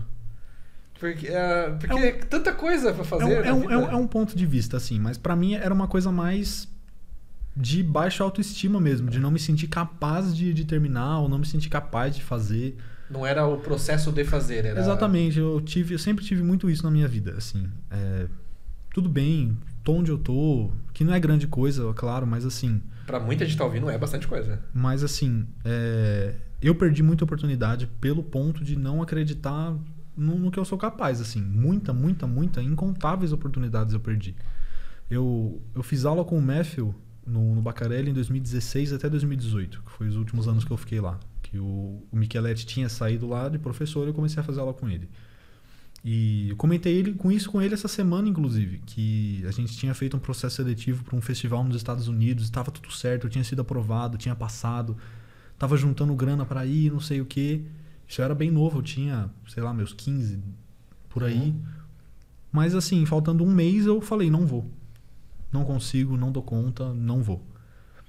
Inúmeras provas de orquestra, eu me preparo e daí eu falo, não vou. Eu tenho... É meio um problema meu, assim. E sabe qual é o doido? O seu medo... Na terapia didática. O seu medo... Pior que o festival você já tinha passado. Nesse caso do festival especificamente, né? Uhum. Mas falando das orquestras, por exemplo, o seu medo era de mandar o teste e não passar, certo? Sim. Você mandou e adivinha só. Você não mandou e adivinha só. Não passei de qualquer jeito. Você entendeu? Ou seja... Mesmo que você tivesse mandado e não passado, o resultado agora continua sendo o mesmo. Entendeu? Então, assim, é isso, assim. Mas ao mesmo tempo, eu tive provas totalmente ao contrárias disso. Teve em 2021, 2022, que a Orquestra do Espírito Santo estava meio que reformulando na época. Foi antes da reformulação de verdade que teve agora. Foi 1 ano, 2 anos antes. E abriu prova lá e tava meio que pós-pandemia, assim. Eu falei, nossa, Bicho, eu vou pro Espírito Santo pra curtir. Peguei, a minha prova era na quinta-feira, eu acho, quarta, quinta-feira. Eu fui com os outros amigos também de outros instrumentos que iam fazer prova na mesma semana. E a gente chegou lá na segunda-feira de manhã e fomos embora no sábado. E aí eu me preparei muito pra essa prova. Como nunca me preparei antes na minha vida, velho. Me preparei antes, assim. Coisa de 1 mês antes, 2 meses antes, eu tava com tudo na mão. Pra você sair satisfeito independente do resultado. Tava com tudo na mão. Tudo na mão. E aí fui pro Espírito Santo e falei, não quero saber de violino aqui. Não quero saber mesmo, assim. Fui pra curtir. Se tinha que preparar, já preparei. Bicho, se você me perguntar o que tem em Espírito Santo, eu vou falar, porra, tem o Morro do Moreno, você entendeu? Tem o Convento da Penha, tem um monte de lugar que é da hora de andar, de dar rolê, de conhecer. Mas assim, eu me despreocupei, mas eu tinha preparado uma coisa boa, assim. Claro, mantive o básico, estudando uma escala, fazendo as coisas todo dia, mas eu não fiquei macetando excerto e concerto como eu estava antes. E deu que eu passei em primeiro lugar na prova da orquestra. Bravíssimo. Não aceitei a vaga na época, mas aí uma das coisas que aí reflete, você entendeu? Tudo bem. Mas assim, a questão de não me preocupar, foi quando eu não me preocupei de nenhuma maneira de verdade que um resultado apareceu. Que aí veio, chegou e falou, olha... Mas isso tem uma coisa psicológica interessante. Eu acho que você não se preocupou... Talvez desde o início você já não queria não se preocupar, isso ajuda. Mas você não se preocupou porque você se preparou tanto que, independente do resultado, você sabia que você ia ter feito melhor. Então, aí a parada de você se preparar, isso serve pra todo mundo. A parada de você se preparar bem é que o resultado meio que tanto faz. Por que tanto faz? Porque se você se preparou bem, não está mais no seu controle. E outra, você ganha de qualquer jeito. Hoje eu comecei a pensar mais isso, assim. Claro, eu acho que já entrou num ponto mais melancólico, assim, do podcast, quase, né? Tá tudo bem. Mas, assim, hoje eu já tenho um pensamento bastante diferente disso. Eu relembro dessas coisas não como um peso, mas sim como um combustível hoje, assim, para chegar... Pra não me deixar cair na mesma mesmice ou nos mesmos problemas que eu tinha antes. Obviamente, obstáculos vão aparecer, problemas vão aparecer, a gente vai se sentir não capaz de conseguir fazer muita coisa, mas a única pessoa que pode dizer que a gente não é capaz é nós mesmos. Assim, a gente que está fazendo, a gente que está... Então, assim... Tem uma coisa que me ajudou, eu não lembro exatamente quem falou. Eu acho que foi... Eu não lembro exatamente quem me falou isso. Bom, talvez em algum momento eu lembre, mas agora não estou lembrando quem me falou isso. Que é, se alguém te ofereceu algo, tipo um cargo ou um professor pediu pra você fazer uma prova em tal lugar, é porque você está apto lá. Não é você que tem que julgar isso. Porque, pô, se o seu professor, por exemplo, né, falou que é pra você ir, ele acha que você estaria apto. Certamente. Ou a orquestra te aceitou, o festival te aceitou... Ai, mas é que eu não me acho. Não, mas não é você não é banca. Quem é banca são as pessoas que te aceitaram ou que não te aceitaram, enfim. Claro que não querendo dizer também que aí é um outro tópico, na verdade. Que a banca vai passar necessariamente quem está mais preparado. Não sempre é necessariamente Exatamente. O caso. Tá? Mas ajuda você a estar preparado. São contas em que às vezes as fórmulas não dão os mesmos resultados. Exato. Mas assim... Você tirou 2 pontos, o outro tirou 2 pontos, então vai você. Então. Acontece também. Mas assim, é o mundo que a gente vive. Mas assim, quanto mais a gente estiver preparado, mais oportunidades diferentes também vão aparecer para que a gente não fique, perdi isso, já era, acabou minha vida. E você comentou um pouco de formação de público, que você queria falar alguma coisa sobre... Formação de público? Nossa, excelente. Formação de público, eu acho que é o tema que todo mundo tem que se preocupar agora. Todo mundo, sem exceção. Sem exceção. Para quem a gente faz a nossa arte? Para quem a gente faz o nosso trabalho? Para uma satisfação pessoal? Mas a gente não vai pegar dinheiro e botar no nosso bolso, assim, do nada. Então, toma aqui, Jean, esse dinheiro. Nossa, muito obrigado. Basicamente isso, entendeu? A gente não consegue fazer isso. Então, o que torna que a nossa profissão seja viável são as pessoas interessadas em assistir o que a gente faz. E aí entra aquele ponto que a gente estava falando, de cada vez mais a concentração das pessoas vão se reduzindo a coisas menores e vídeos menores e conteúdos menores em geral. Então, ok. Eu analiso isso, eu tenho falado com muita gente esses dias, de pensar da seguinte forma: eu acho que é da mesma forma que você influencia alguém a ler, ou você influencia alguém a tomar um vinho seco, ou tomar um café sem açúcar. Você entendeu? Você tem que mostrar como uma coisa fácil. Não adianta você... A primeira vez que a pessoa está indo assistir um concerto, você tá com uma ópera de 5 horas nas costas dela, a pessoa vai falar, amigão, nunca mais eu quero saber disso. Vamos aqui ouvir esse pulenque aqui. Não, entendeu? Primeira vez que a pessoa vai assistir um luthier, vai assistir alguma coisa quebrada, assim, vai assistir... Bicho, a pessoa nunca mais na vida dela. Nossa, você nunca ouviu um concerto de violino? Vamos escutar esse liguete aqui. Você entendeu? Então, assim, são repertórios difíceis de digerir até pra nós que somos músicos. Imagina pra alguém que nunca teve contato com isso. Então, obviamente, a gente tem que ter um programa muito bem formado para a formação de público. E seja essa formação para adultos ou para crianças. Eu acho que são trabalhos totalmente diferentes. A gente na academia teve a possibilidade, para mim, a oportunidade também de tocar para um projeto social do Ademir Paulino, que é um corredor olímpico, inclusive, é incrível, que faz um trabalho no Capão Redondo, se eu não me engano. Perdão se eu estiver errado. E foi um trabalho incrível, assim, da gente poder ir tocar para as crianças, assim, e fazer... E vocês foram lá? Nós fomos lá. Nós fomos lá... por fora da academia, assim, totalmente nós, assim, fomos lá, a convite do Rogério Zag, e, assim, foi incrível. Para mim, eu preferia tocar isso, apresentar a música dessa forma para as crianças de todos os dias do que, sei lá, se me pagasse bem, eu honestamente faria isso todo dia do que ter que fazer casamento, ou ter que fazer algum outro trabalho, ou ter que fazer qualquer outra coisa, porque eu vejo um retorno de verdade. E você tornar aquilo interessante para quem está assistindo. Então, não é só tocar ali, toca, acabou, cada um por si. Não, vai interagindo com as crianças, vai trazendo, chega e fala, você já viu um violino? Vem aqui ver um violino, não sei o quê. E você tem que ter essa modalidade, essa verbalidade também de trabalhar com pessoas diferentes para criar esse interesse. Porque depois do momento que o interesse está criado, mesma coisa, você lê um livro de boa. Você não tem que dar outro livro para a pessoa vai ir atrás de um livro novo para ler. Tem esse lado da formação de público, e a gente teve uma conversa aí no podcast com o Laércio Diniz, que é violinista e maestro, e ele trouxe um outro ponto que eu absolutamente nunca tinha nem chegado perto de pensar, que é assim, tem essas pessoas que são as pessoas que vão frequentar o concerto. Porém, entretanto, todavia, no caso de uma orquestra estatal, não são essas pessoas que mantêm exatamente a orquestra. Precisa haver uma justificativa para o Estado, ou para a Prefeitura, ou para o governo federal, de manter aquele órgão público. E, via de regra, as pessoas que estão em posse da caneta nas diretorias das orquestras, nas diretorias das fundações, etc., não, via de regra, não vieram da escola pública onde teve o projeto que levou a orquestra lá para tocar. Então, existe um gap que eu nunca tinha parado para pensar, que é o seguinte. As crianças de algumas periferias específicas têm mais contato com música de concerto do que as crianças que frequentam colégio particular. Não, e eles falam, não, mas eles podem pagar. Sim, eles podem, mas... porque eles iriam.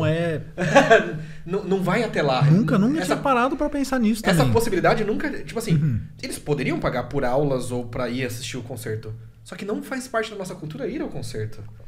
Então, as crianças, por exemplo, da periferia estão muito mais próximas de uma orquestra sinfônica do que alguém que está estudando num colégio particular de elite ou de classe média alta. E aí vai ter gente que vai argumentar assim, Jean, mas você vai nos concertos, dependendo da orquestra, dependendo da sala de concerto, é só gente rica. Gente, uma sala de concerto cabe 500 pessoas. Então é assim, se for uma grande sala de concerto, ou 1000 pessoas, né? Assim, tipo, a sala de São Paulo cabe 1000 e poucas pessoas. Isso é uma porcentagem assim das pessoas que têm grana e que frequentam a escola particular. A maioria das pessoas que têm grana não curte muito cultura de concerto. E não é que não curte porque não curte. É porque não teve o projeto da orquestra que foi na escola particular. É que aí entra um ponto, ó. Posso botar um ponto polêmico? Diga. Já me desculpa já. Não, só vai. Todas as pessoas que vão ouvir isso vão me levar a mal, mas é uma grande verdade. Muitas vezes quem vai numa sala de concerto e tem mais condição financeira, não vai pela música que tá lá. Vai pra se sentir uma noite na Europa. É um pouco isso também. Vai pra se sentir naquele ambiente ou naquela sensação, assim... Claro, 1000 perdões, existem milhares de exceções a essa. Claro. Mas, assim, é nítido. Dá pra perceber muito, assim. Principalmente estando na Sala São Paulo todo dia. E tem uma coisa do outro lado da rua tem gente brigando por um cobertor, você entendeu? Tem gente se matando por uma marmita. Literalmente. E aí vai ter gente que entra no seu carro, espera o concerto acabar, E assim, não se importa com quem tá tocando, com a música que tocou ou com o que aconteceu. Só quer saber, fui na Sala São Paulo. Você tocou exatamente no ponto que eu ia falar.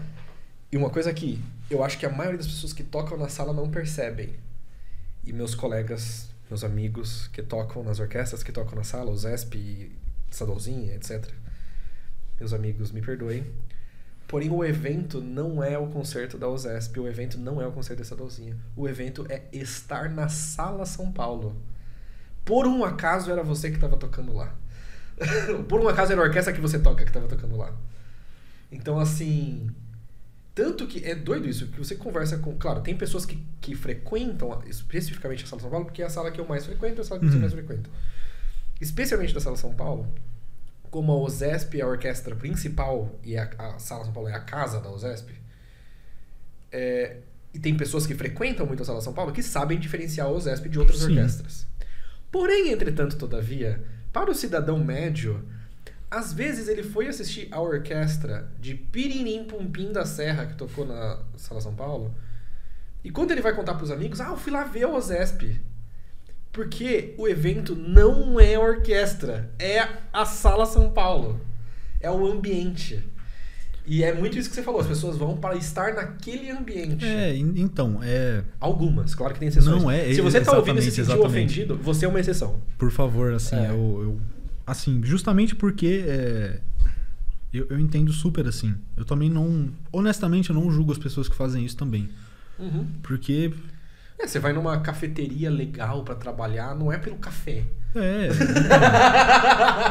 Assim, honestamente, eu não julgo. Eu acho que a gente tem que fazer as coisas que a gente gosta. E se você se sente bem estando em qualquer lugar que você esteja, por favor, faça isso. Frequente. Mas assim, eu acho que é um ponto que a gente tem que deixar claro também e ser falado, porque às vezes a gente impõe coisas tão grandes assim, tabus que nunca devem ser mencionados a pessoas que podem influenciar de formas positivas ou negativas, tá, ok. Mas assim, acho que a gente tem que, voltando todo o assunto, o que eu talvez tenha mais falado, da gente se importar com o trabalho que a gente faz, assim. Porque às vezes, não sei, às vezes essa pessoa que sempre foi na maior despretensão do mundo de assistir uma orquestra X ou Y, às vezes naquele dia específico chegou e falou, bicho, gostei. Sei lá, mudou minha chave ou deu alguma coisa assim. E a gente tá fazendo nosso papel, vai ser importante, não sei. Às vezes a pessoa encasqueta com você e talvez eu que tô me preparando também para estudar fora, fazer alguma outra coisa, chega e fala, pô, gostei desse menino aí, vou ajudar, vou fazer não sei o quê. E tem um outro ponto que é, se o que você tá fazendo ali não é importante para você, por que vai ser importante pra quem tá lá assistindo? Exatamente. Acho que a gente, enquanto jovens, tem que acabar com essa coisa de... concerto. Tocar. Esse tipo de postura me dá um cansaço tão grande. Bicho, assim... Mas, cara, você tem noção quanto de pessoas adorariam ter esse trabalho a gente... É que tem uma coisa que, assim... isso é o que eu tô falando, talvez é meio polêmico. Mas... Tem um comediante que eu vi um corte num podcast também da vida. Que... Alguém no podcast começa a falar algo do tipo, não, porque aqui é mó trabalho, é difícil. Aí o comediante fica olhando assim, irmão, a gente tá num estúdio com ar-condicionado. Na mó paz, conversando. Você tá me falando que fazer isso aqui é difícil, né? E aí o cara, não, sim, porque é trabalho. Não tô falando que não é trabalho, mas tá falando que isso aqui é difícil. Irmão, tem gente agora, na chuva, entregando comida. Tem gente agora na chuva recolhendo o lixo que tá na tua casa. Sabe que esse trabalho isso é difícil? Toma vergonha na tua cara, tá ligado? Então assim, porque eu vou ter que ir lá no ensaio. Meu amigo. Você tem noção que, tipo... eu não posso falar o que tá na minha cabeça. Fica à vontade, mano. Esse aqui vai ser o podcast mais polêmico. Cara, que assim... Para o cidadão médio, isso que a gente faz nem trabalho meu amigo. Exatamente. Mas exatamente, assim, você não precisa nem ir muito longe, assim. Eu tive episódios muito próximos a mim, assim, até parte de família, assim, de chegar e... Tá bom, mas... E aí? É legal que você toca, que você gosta de fazer isso. Tem gente que se sente ofendido com isso. Na maioria das vezes eu entendo exatamente de onde vem isso. Que é porque qual é a utilidade prática e explicável do que a gente faz? Tem. É difícil, não é? Não, assim, até dá pra explicar, mas tem que fazer um malabarismo cognitivo e a pessoa tem que estar disposta a entender o que você tá falando. Então, exatamente. Muitas vezes quem tá indagando isso pra você não quer saber sua resposta, ela já fala com a opinião formada. Acho que esse é outro ponto sobre debates, assim, as pessoas elas vêm debater, vêm botar opiniões diferentes com a opinião formada a respeito do que vai falar. E não tá nem aí pro que você vai falar, você pode falar a coisa mais condizente do mundo, que a pessoa vai virar pra você e falar: demorou, você tá errado. Você entendeu? Demorou, você tá errado, eu tô certo. Cara, o melhor argumento que eu escutei até hoje foi do Baldini. Que ele falou um negócio que ele falou, e aí eu já citei isso em várias ocasiões, não só em podcast, mas em várias ocasiões. Né, o porquê que a música é importante. E aí a resposta dele, que eu acho que seria uma resposta até mais fácil das pessoas entenderem, né? Por que o que a gente faz é trabalho, né? Por que a gente faz é importante? E aí ele pega e fala, porque fazer música, ou se expressar através de música, é uma necessidade básica. Até aí, fraco, né? E aí ele completa assim, eu não sei se isso é originalmente do Baldini, mas eu escutei dele, então eu vou dar o crédito pra ele. Quando você é um bebê, com alguns meses de idade, antes de andar, você está dançando. Antes de saber escrever, você já está desenhando. E antes de saber falar qualquer palavra, você já está cantarolando. Fazer música, fazer arte, consumir arte, é uma das necessidades mais básicas, e a gente faz isso desde antes de qualquer outra coisa. Sagaz, demais, velho. Então, assim, esse pra mim foi o melhor argumento. Mas mesmo assim, dependendo de pra quem que fala esse argumento, você vai falar assim, tá, e como que eu ponho dinheiro comida na mesa? Como que isso ajuda a cadeia produtiva, né? Então esse é um ponto, assim, já às vezes a gente entra naquelas crises existencial do falar, tá bom, o médico salva a gente, o policial combate o crime. Que eu faço? Às vezes eu entro assim e falo, porra, qual a minha função, velho? Sei lá, eu tô aqui comprando um violino, fazendo um som, tocando, estudando, pra quê? Mas sei lá, eu acredito mesmo, como eu falei antes, logo quando começou a pandemia, que veio uma febre A gente dá perspectiva. Então, quando começou a pandemia, que veio uma febre de podcast, eu participei de um também antes, e foi uma coisa que eu falei que eu tinha esquecido até, que eu tinha ligado esse ponto, mas assim, como você falou dessa questão de uma necessidade básica, eu tinha comentado que para mim a música é uma entidade. Qual que é um dos únicos pontos em comum de todas as religiões que você vê? Algum rito musical, alguma música de alguma forma. Tem música, seja da forma que for. Vai ter a religião que vai bater o tambor, vai ter a religião que vai cantar o hino, vai ter a religião que vai fazer o louvor, vai ter a religião que vai cantar o salmo, vai ter a religião que vai fazer o teremim, vai ter 1 milhão de coisas diferentes, mas sempre vai ter a música. Então a música, sem dúvida nenhuma, é uma forma de se conectar com algo maior. Eu acho que parte desse princípio. Então, se a igreja não precisa pagar imposto, eu também não preciso. Do nada, virada à esquerda. Mas assim, eu acho que, porra, não tem outra explicação assim. Sempre me conectou com uma coisa maior. Eu passo raiva estudando, passo raiva quando a coisa não sai do jeito que eu quero. Mas assim, quando eu tenho meus momentos de prazer fazendo o que eu faço, assim, isso é muito importante. Acho que a gente tem que sim... eu acho que ser mala e ser convencido do que você faz é uma coisa. Mas agora ter um prazer pessoal no que você faz é outra totalmente diferente. Você falar, nossa, gostei do que eu toquei hoje. Sei lá, você não precisa botar os 4 ventos assim, falei, hoje foi pá. Mas assim, fala, gostei do que eu toquei hoje, mano. Cara, mas eu antes eu não gostava de quem fazia isso. Hoje em dia, dependendo do jeito... Não, então, depende muito do jeito. Depende muito do jeito. Porque quando eu era mais inexperiente, que é a palavra que eu usei antes, eu não entendi, eu não sabia muito bem a diferença do metido e do orgulhoso. Pra mim era tudo a mesma coisa, era tudo metido. Então. E o pior é que eu era um desses. E eu não era nem orgulhoso, eu era metido mesmo. Acho que todo mundo velho. Eu sou também, fatalmente. Mas tinha alguns colegas que eram orgulhosos. que é melhor do que ser metido. E eu acho do caramba quem é orgulhoso. Que o orgulhoso não é assim, eu sou o melhor. Não é sobre eu. É sobre o que eu produzi. Então, de sair do concerto e falar, nossa, velho, hoje eu toquei pra caramba. Não é eu sou do caramba. Não. O que eu entreguei hoje, meu irmão... Foi bom. Filho. Foi bom. E ninguém pode tirar isso de mim, porque foi bom. E assim, eu acho que são coisas incríveis, são construções em conjunto, assim, que a gente faz, e eu acho que é muito importante reconhecer o conjunto também. Enquanto eu tocava na estadualzinha, a gente fez alguns concertos incríveis, que eu lembro até hoje, assim, de... Quando a gente tocou a Nona de Mahler, pra mim foi um concerto impecável, assim. Tantos amigos queridos, assim, tinha na época o Lucas da flauta ainda, a Brenda, o Edson da trompa.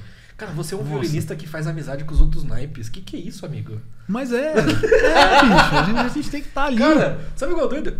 Eu toquei em algumas orquestras. Eu toquei majoritariamente na Jovem de Guarulhos. Uhum. Eu acho que eu só lembro da galera do violino. Eu lembro de alguns... Mas sabe qual é o ponto? Por exemplo, tirando o naipe de corda, eu lembro da galera de cordas friccionadas. Vamos abrir um pouco mais. Da galera dos instrumentos, assim, se eu for falar de bate-pronto, eu lembro do Rodrigo Benedutti da flauta. Só. Inclusive um salve. Eu lembro dele. E assim, claro, talvez se alguém nos comentários aí que tocou comigo vai falar, pô, Jean, talvez eu vá lembrar. Mas assim, eu era tão antissocial que eu sabia o nome, e não era nem que eu sabia o nome de todo mundo do violino. Eu só chegava e fazia o que tinha que fazer e ia embora. Uhum. Eu era um bicho do mato, tem isso também, né? E tinha outra que assim, eu tinha que sair do ensaio, meu amigo, voado, porque senão eu não chegava em casa. Então. eu inclusive ouvi o podcast com o Emiliano. Você conta bem essas histórias também, você entendeu? Mas assim, eu às vezes não menciono tantos violinistas assim, porque são pessoas que estão sempre no meu dia a dia também. E eu acho que a gente aprende todo mundo muito junto. Mas se tem outra coisa interessante também que eu poderia falar, assim, eu aprendi muito com instrumentistas que tocam outros instrumentos. Muito. Hoje em dia eu vejo quanto teria sido rico pra mim naquele momento. Hoje em dia eu convivo com gente de N instrumentos. Não, sim, mas por exemplo, ó, teve uma história muito engraçada que eu tive com agora há pouco dois... tinha um trompista então, em casa. É incrível isso. Porra, eu tinha dois clarinetistas na época do Bacarelli que eu era muito amigo. Ainda sou até hoje. Tem o Thiago Sandoval e o Victor Sandoval. Uhum. Se teve uma coisa que eu aprendi a respeito de arco, foi com os dois. Porque a gente ficava fazendo paralelo, assim. A gente ficava o dia inteiro, ficava ouvindo sinfonia, ficava tocando, a gente ficava lá o dia inteiro. E aí, a gente ficou tipo, não, porque o ar do clarinete é igual o arco pra gente, não sei o que. Ficava fazendo esses paralelos, a gente ficava tocando lá e ficava... o Victor, ele fez bastante tempo de técnica Alexander também. Cara, isso é do então a gente ficava fazendo assim, paralelos o tempo inteiro de não, porque o ar que você tá fazendo desse jeito, nessa duração, o arco ele faz a mesma frase, a gente controla com a articulação e que coisa fazer e não sei o que. E aí que eu aprendi muito também. Muito com eles, com gente de metais, com gente de viola, violoncelo, contrabaixo, violinistas. Não, violinistas pra contar pausa, viola é melhor. Incrível. Pô, os caras já nasceu com uma tabuada embaixo do braço, você entendeu? Você tem lá, só contar, 12 vezes 15 os caras... Tá suave. A minha brincadeira, violas. Não é brincadeira não. Acho que pode falar que eu sou violista frustrado, não violinista frustrado. Porque quando foi escolher instrumento no Bacarelli, eu não tinha escolhido violino. Minhas 3 escolhas foram trompete, trombone e viola. Por que viola? Não sei lá, queria ser diferente. Era diferentão, assim, diferente texto. Todo mundo tá escolhendo isso daí, eu vou escolher viola. Meio que viola é legal, né, mano? Os violistas em geral são muito legais, são pessoas muito sociáveis, muito... Paz e amor. Juntão, de boa. Mas é isso aí, bicho. Todo mundo tem que ficar... E ó, a gente tem que citar um caos aqui, só pra deixar registrado, porque a Nana Matias, que é a nossa produtora, não está aqui nesse exato momento, porque ela toca em 90 orquestras. É por isso que eu posso fazer aqui o meu podcast, entendeu? Você entendeu? Porque a minha esposa tem 10 empregos. Ela estava comentando aqui que... Bom, a Nana tem... Não sei se eu posso revelar a idade dela aqui. Mas ela é experiente. Violinisticamente falando. E ela tocou... Ela também foi aluna do Instituto Bacarelli. Tocou na Sinfônica Heliópolis por um tempo. E ela ajudava a monitorar a galera em algum Fazia momento. monitoria de naipe, tipo aula, ensaio de naipe. Pô, e você é uma das crianças... Eu já fiz monitoria já. Já tava ali na turma já. E como que era ser monitorado pela Nana, você lembra? Nossa, pior que eu não lembro muito assim. É que... Mas como que você lembrou dela? Porque, sei lá, ela era a única ruiva que tinha lá. Sei lá, por isso que eu lembrei. Por quê? Porque as outras pessoas tinham o Irã, que eu lembro bastante também. Eu lembro do Irã. O Jussivan também, inclusive abraço. Faz muito tempo que eu não vejo o Jussivan. Na época até o Maércio também. Pô, tinha muita gente assim. Esse nome é familiar. É. Maércio, de onde que eu conheço esse nome? Acho que ele ainda toca lá. Quer dizer, nunca fui não, eu já fui no Bacarelli, mas nunca tive nenhum contato. Mas assim, é porque, se eu não me engano, ela foi a única que eu lembro, assim. Que foi legal, tô zoando, pelo amor de Deus. Não me põe nessa fogueira. mas é porque na brisa de... Eu acho que sim. Porque na realidade não era muita gente que ficava rodando o tempo inteiro. Tinham mais fixos, né? Uhum. Eram professores fixos de ensaio de naipe. Isso era ensaio de naipe da Juvenil? Da Infanto Juvenil. Infanto Juvenil e da... São 3? São 4. Acho que hoje são 5. Caramba. Mas na época eram 4 orquestras. Tinha Infantil, Infanto Juvenil, Juvenil e Sinfônica Heliópolis. Ok. E aí, a partir da Juvenil, já começava a receber bolsa na Sinfônica, uma bolsa maior. Você estava na Juvenil quando foi para o experimental, é isso? Isso. Ok. Isso. Tá. E aí teve uma outra figura, assim, só pra terminar de falar de figuras importantes, assim, eu acho que eu não posso jamais passar em branco de uma figura que é um violoncelista que era maestro da Orquestra Infanto Juvenil na época, que é o Eduardo Belo. Ele é violoncelista da USUSP hoje. E, assim, foi incrível na minha formação, assim, uma pessoa que a gente conversou muito tempo, assim, sobre questão de tocar, questão de se dedicar nas coisas. Formou inúmeros jovens lá no Bacarelli também, sempre muito preocupado com a educação que a gente ia receber, com a qualidade de vida que a gente estava tendo. Se eu não me engano, foi professor do Gustavo Fernandes, que foi aluno do Bacarelli também, não sei se na mesma época que você, eu acho que o Gustavo agora deve estar com 20. Ele é mais velho, então talvez não seja exatamente na mesma época. Uhum. Mas foi aluno do Eduardo Belo e é o dono do cello didático. Então. É incrível, assim. Ele pra mim foi uma figura, assim, central na minha formação enquanto jovem músico no Instituto Bacarelli. Daí, claro, agora eu vou fazer as menções honrosas aqui, os inúmeros professores que... Ao Claudio Micheletti, que fatalmente, assim, eu comecei a fazer aula com ele em 2014 e... mudou muito, assim. Ele foi basicamente um pai pra mim muito tempo, e até hoje, assim, a gente tem uma relação muito de proximidade e muito carinho. Eu gosto muito dele. Uhum. Sempre dei muito valor às coisas que ele ensinou. Claro, na época eu não estudava, fatalmente. Assim, Normal. Não era de um aluno que estudava muito, não. Mas, assim, trago... Isso é muito legal, porque a galera tá começando, acha que nossa, eu não tô conseguindo ser consistente quando eu tô estudando. No início, gente, é difícil. E é a coisa mais normal do mundo, assim. É claro, depois de um tempo a gente tem que ter foco e chegar e falar, tá, quero isso, não quero isso. Maravilha. Mas, assim, eu realmente fui displicente, como diria o Cláudio Cruz. Fui displicente muito. Nossa, fazia tempo que eu não ouvia essa palavra. Fui displicente, assim, muito. Inclusive, eu fiz aula com ele por um curto período também, só que eu era muito displicente. Aí não deu certo. E a queridíssima Maria Fernanda Krug também, que foi minha professora antes de eu entrar na academia da USESP, que eu também trago com muito carinho hoje. Eu aprendi muito com ela. Eu acho que hoje também é uma das grandes professoras de violino que a gente tem aqui no Brasil. Faz um trabalho incrível, tanto de autoestima num instrumento, que foi para mim talvez o diferencial nas aulas com ela, porque sempre me faltou muito esse lado, e ela trabalhava muito assim, de chegar e falar, não, você tem que fazer, você consegue, vamos, e motivava sempre, abria a prova e falava, não, vamos fazer, não, vamos preparar assim, desse jeito, assim, assado. Então, incrível. A Maria Fernanda Krug é especial. Incrível. E os professores de hoje em dia também, a Amanda Martins na academia, o Manuel Baldini também, são pessoas incríveis, assim, que estão junto, estão ajudando a crescer cada vez mais. A Amanda, agora como professora fixa da academia também. Tá com um projeto bem interessante, muito massa, de formação técnica. Porque como eu também comentei, eu acho que brasileiro, latinos... Não posso falar de latino, né? Mas posso falar de brasileiro que eu conheço. A gente tem uma facilidade musical absurda, muito grande. E sabe, nossa, porque tem que ir pra cá, tem que ir pra lá, tem que não sei o quê. Mas o que trava a gente muitas vezes é a técnica. Então ela tem feito esse trabalho de base muito forte. E acho que vão dar muitos bons resultados por aí. Maravilhoso.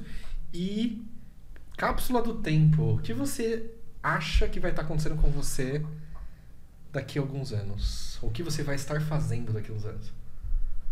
Nossa, bicho. Trabalho em possibilidades, você entendeu? Vai lá. Não sei, pode ser que eu esteja fora do Brasil, assim. Pode ser que eu esteja fora do Brasil. Onde? Aí só Deus sabe. Não sei, vou jogar, sei lá, Suíça, ou Alemanha, ou Japão, não sei, assim. Pode ser alguma coisa meio mirabulosa que aconteça. Mas eu também não quero deixar as coisas muito engessadas por agora. Eu tenho realmente a ideia de... Vamos ver. E levar até o máximo de ver o que acontece, as possibilidades que a música oferece para mim. Sempre ofereceu muito, então só tenho a agradecer a música. Esse mês, inclusive, caso queiram acompanhar depois nas minhas redes sociais que eu passo aí, vou tá tocando em Campo Grande, no Mato Grosso do Sul, participando também de um festival lá, Encontro com a Música Clássica. Você é professor do festival? Vou dar umas aulas leve. Bravíssimo. E cara, também... professor de festival com 21 anos de idade. Qualquer coisa, os caras não tinham gente melhor pra chamar. Não. Aqui não. Professor de festival com 21 anos de idade. Parabéns, cara. Muitíssimo obrigado, não, pô. Isso, pra mim, ser professor de um festival, pra mim, é um marco de carreira, de verdade. Não sei se pra você entende com o mesmo peso que eu entendo. Não. Mas é um marco de carreira, porque é um reconhecimento de todo o trabalho que você fez. Não, fatalmente. E que as pessoas ficaram sabendo que você fez. Ou às vezes é o reconhecimento... Não, de qualquer forma é o reconhecimento do trabalho que você fez. Às vezes é da direção do festival, às vezes é de alguém que indicou para a direção do festival. Mas de qualquer forma, é o que você fez. Era uma das coisas que eu mais queria ter feito. E pra mim, a realização veio aos 30 anos de idade, no ano passado, sendo professor do Festival de Calazinho. Fui esse ano de novo, sinal que gostaram no primeiro ano. Sobre o próximo ano não sei, mas fatalmente ninguém pode tirar de mim. Eu fui professor de festival em 2023 e 24 de um festival legal, num festival que foram bons alunos. E você tá realizando isso com 21 anos de idade, assim, eu tenho só que te parabenizar, porque pra mim isso é uma grande conquista. Não, eu particularmente acho assim, mas eu também não levo muito por esse lado, assim. Eu tô mais nervoso porque eu vou fazer um solo também, vou tocar inclusive com o Brenner Rosales, que foi da primeira formação de viola do Aporá, é um amigo meu de anos e anos, um irmão. A gente vai tocar a Sinfonia Concertante lá e... Enfim, eu já fiquei nervoso desde já, assim, bastante tempo, desde que eu soube, mas tô preparando bastante, espero que vai ser um concerto bem legal de tocar. Ser. E esse é o grande projeto por agora, sim, passar um mês lá e tem mais coisas para acontecer até o fim do ano também. E o que você quer para sua carreira? Não estamos falando de necessariamente 5, 10 anos. O que você quer estar fazendo assim? Como o nosso convidado, que a gente gravou 2 podcasts hoje, nosso podcast anterior usou um termo que eu adorei, que é quando ele tocou numa determinada orquestra, ele... É aqui que eu vou amarrar meu burro. Você entendeu? Você entendeu? Olha... Onde que você quer amarrar o seu burro? Na realidade, às vezes eu me pergunto bastante isso, porque eu acho que já chegou um pouco o momento de se perguntar. Eu tenho um carinho muito grande pelo Brasil e por todo o trabalho que é feito aqui. Eu gostaria muito de poder retribuir isso de alguma forma aqui. Então, obviamente, assim, falando de status financeiro, de tranquilidade financeira em instituições, claro, tocar na USESP, na Municipal, seria Um bom lugar para amarrar o burro. Um bom lugar para amarrar o burro, você entendeu? Mas eu também tenho uma vontade muito grande de, assim, seguir dando aula, realmente focar nas coisas que eu tenho aprendido, como passar isso para frente de uma forma positiva, assim, fazer com que as pessoas se interessem pelo que estão fazendo e gostem do que estão fazendo. Mas assim, sei lá, eu tenho realmente sonho de ter bastante dinheiro, comprar um monte de arco bom, um monte de instrumento bom. Músico quer ter dinheiro pra quê? Iates, carros. Não, quero arco bom, quero violino bom. Não, eu vou comprar um monte de arco bom, mano. Quero fazer, sei lá, um festival, fazer uma competição assim. Pra dar arco de presente. Dar arco de presente pra rapaziada, velho. Dar instrumento de presente pra galera. Isso é doido, porque é mais comum as pessoas terem instrumentos decentes, razoavelmente decentes, do que arcos decentes. Isso é incrível, assim. Quem me conhece particularmente sabe que eu sou mais doente por arco do que por violino. Para mim sempre foi um ponto diferencial no que vai tocar. Para mim sempre foi mais importante ter um arco que funcione bem do que um violino que funcione bem. Porque o arco é onde vai sair o som, é onde vai produzir o som na realidade. Então é o ar do clarinetista. É justamente... A qualidade do ar. Exatamente. Então, muitos excertos de orquestra, trechos rápidos que eu tocava com um arco que não era bom, não saía de jeito nenhum. Eu podia estudar, podia me virar, podia fazer não sei. Às vezes eu pegava um arco que era um pouquinho diferente, pum, saiu, acabou. Tá. Lembrando que estamos falando de um nível extremamente avançado. Se você é iniciante, você vai tocar com esse arco e a culpa não é do arco. Por favor. Por favor. Você entendeu? Porque tem que fazer esses adendos. Porque quem é iniciante... Tá explicado o meu som? Não. Não, ó, vou deixar claro também. Eu fui comprar meu primeiro arco bom. Um arco realmente bom já quando eu tinha uns 5 anos, 6 anos tocando violino, porque realmente... Tocando violino, fazendo aula com bons professores em um determinado nível. E fazendo aula, fazendo aula toda semana, tocando em orquestra já, fazendo 1 milhão de coisas. Então era um repertório que já demandava realmente a necessidade. Claro, se você é rico, milionário, compra um arco bom pra começar. Deus abençoe. Se você tem dinheiro sobrando, entendeu? Aí você compra o que você quiser. Se você tem dinheiro sobrando, me manda o arco lá pra casa. Você entendeu? Eu vou agradecer demais. De bom grado. Tem excelentes construtores brasileiros de arco aí. Eu já vou fazer os merchan já. Henri Guerra, Francisco Silva, Alísio de Matos também, que é um pouco falado pra gente aqui agora, mas eu conheci recentemente. O trabalho dele é impressionante. Acho que você é a segunda pessoa que menciona ele aqui no podcast. Então. São archetiers brasileiros impecáveis. De onde assim, que ele é? Tem o Alísio de Matos, ele é do Rio, mas ele trabalha em Paris também. Ok, tá. E tem também agora, frequentemente, o Pedro Lima, mais recentemente também, que tem feito arcos incríveis. Eu vi um que estava com o professor Borgomaneiro, também um que estava no ateliê do Francisco. Arcos muito bons e a preços muito, muito, muito acessíveis, assim, para estudante, até para profissional, assim, muito, muito bons. Então, sei lá, eu sou o profeta que traz a boa nova dos arcos, assim. Inclusive, aí, se você não tem dinheiro e quer comprar um bom arco, compre arco de fibra de carbono. Realmente. Eu tenho essa teoria que, assim, não é bem uma teoria, na verdade, se vocês tiverem o coração aberto para ouvir. Até R$1.000, qualquer arco de fibra de carbono vai ser melhor do que qualquer arco de madeira. É fibra, sem dúvida nenhuma. Assim, eu tenho um violino B, né, como a gente chama. Qualquer assim, eu estou exagerando, tá? Mas é basicamente. Para, por exemplo, fazer casamento aberto, sabe? Coisa que vai machucar o instrumento. E aí eu uso um arco de fibra. E eu uso um arco de fibra, que às vezes eu toco nele e eu falo, por que eu não uso esse arco no meu dia a dia? Assim, tem muito arco. Teve um arco de fibra de carbono que eu testei. Claro, assim, esse é um pouco mais caro, que é o Dakota, os Dakota Bow. São impecáveis arcos de fibra de carbono. Acho que esses já são na casa dos $300 o arco. R$1.500, R$1.600. Basicamente isso. Chega nos R$2.000, R$3.000 no máximo. Mas assim, são arcos que funcionam, músicos da USESP usam.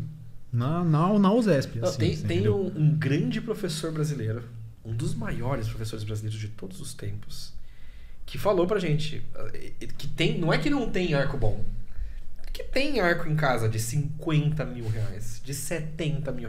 E que falou assim, Jean, eu prefiro um arco de fibra que eu achei numa loja de música normal e eu paguei R$600.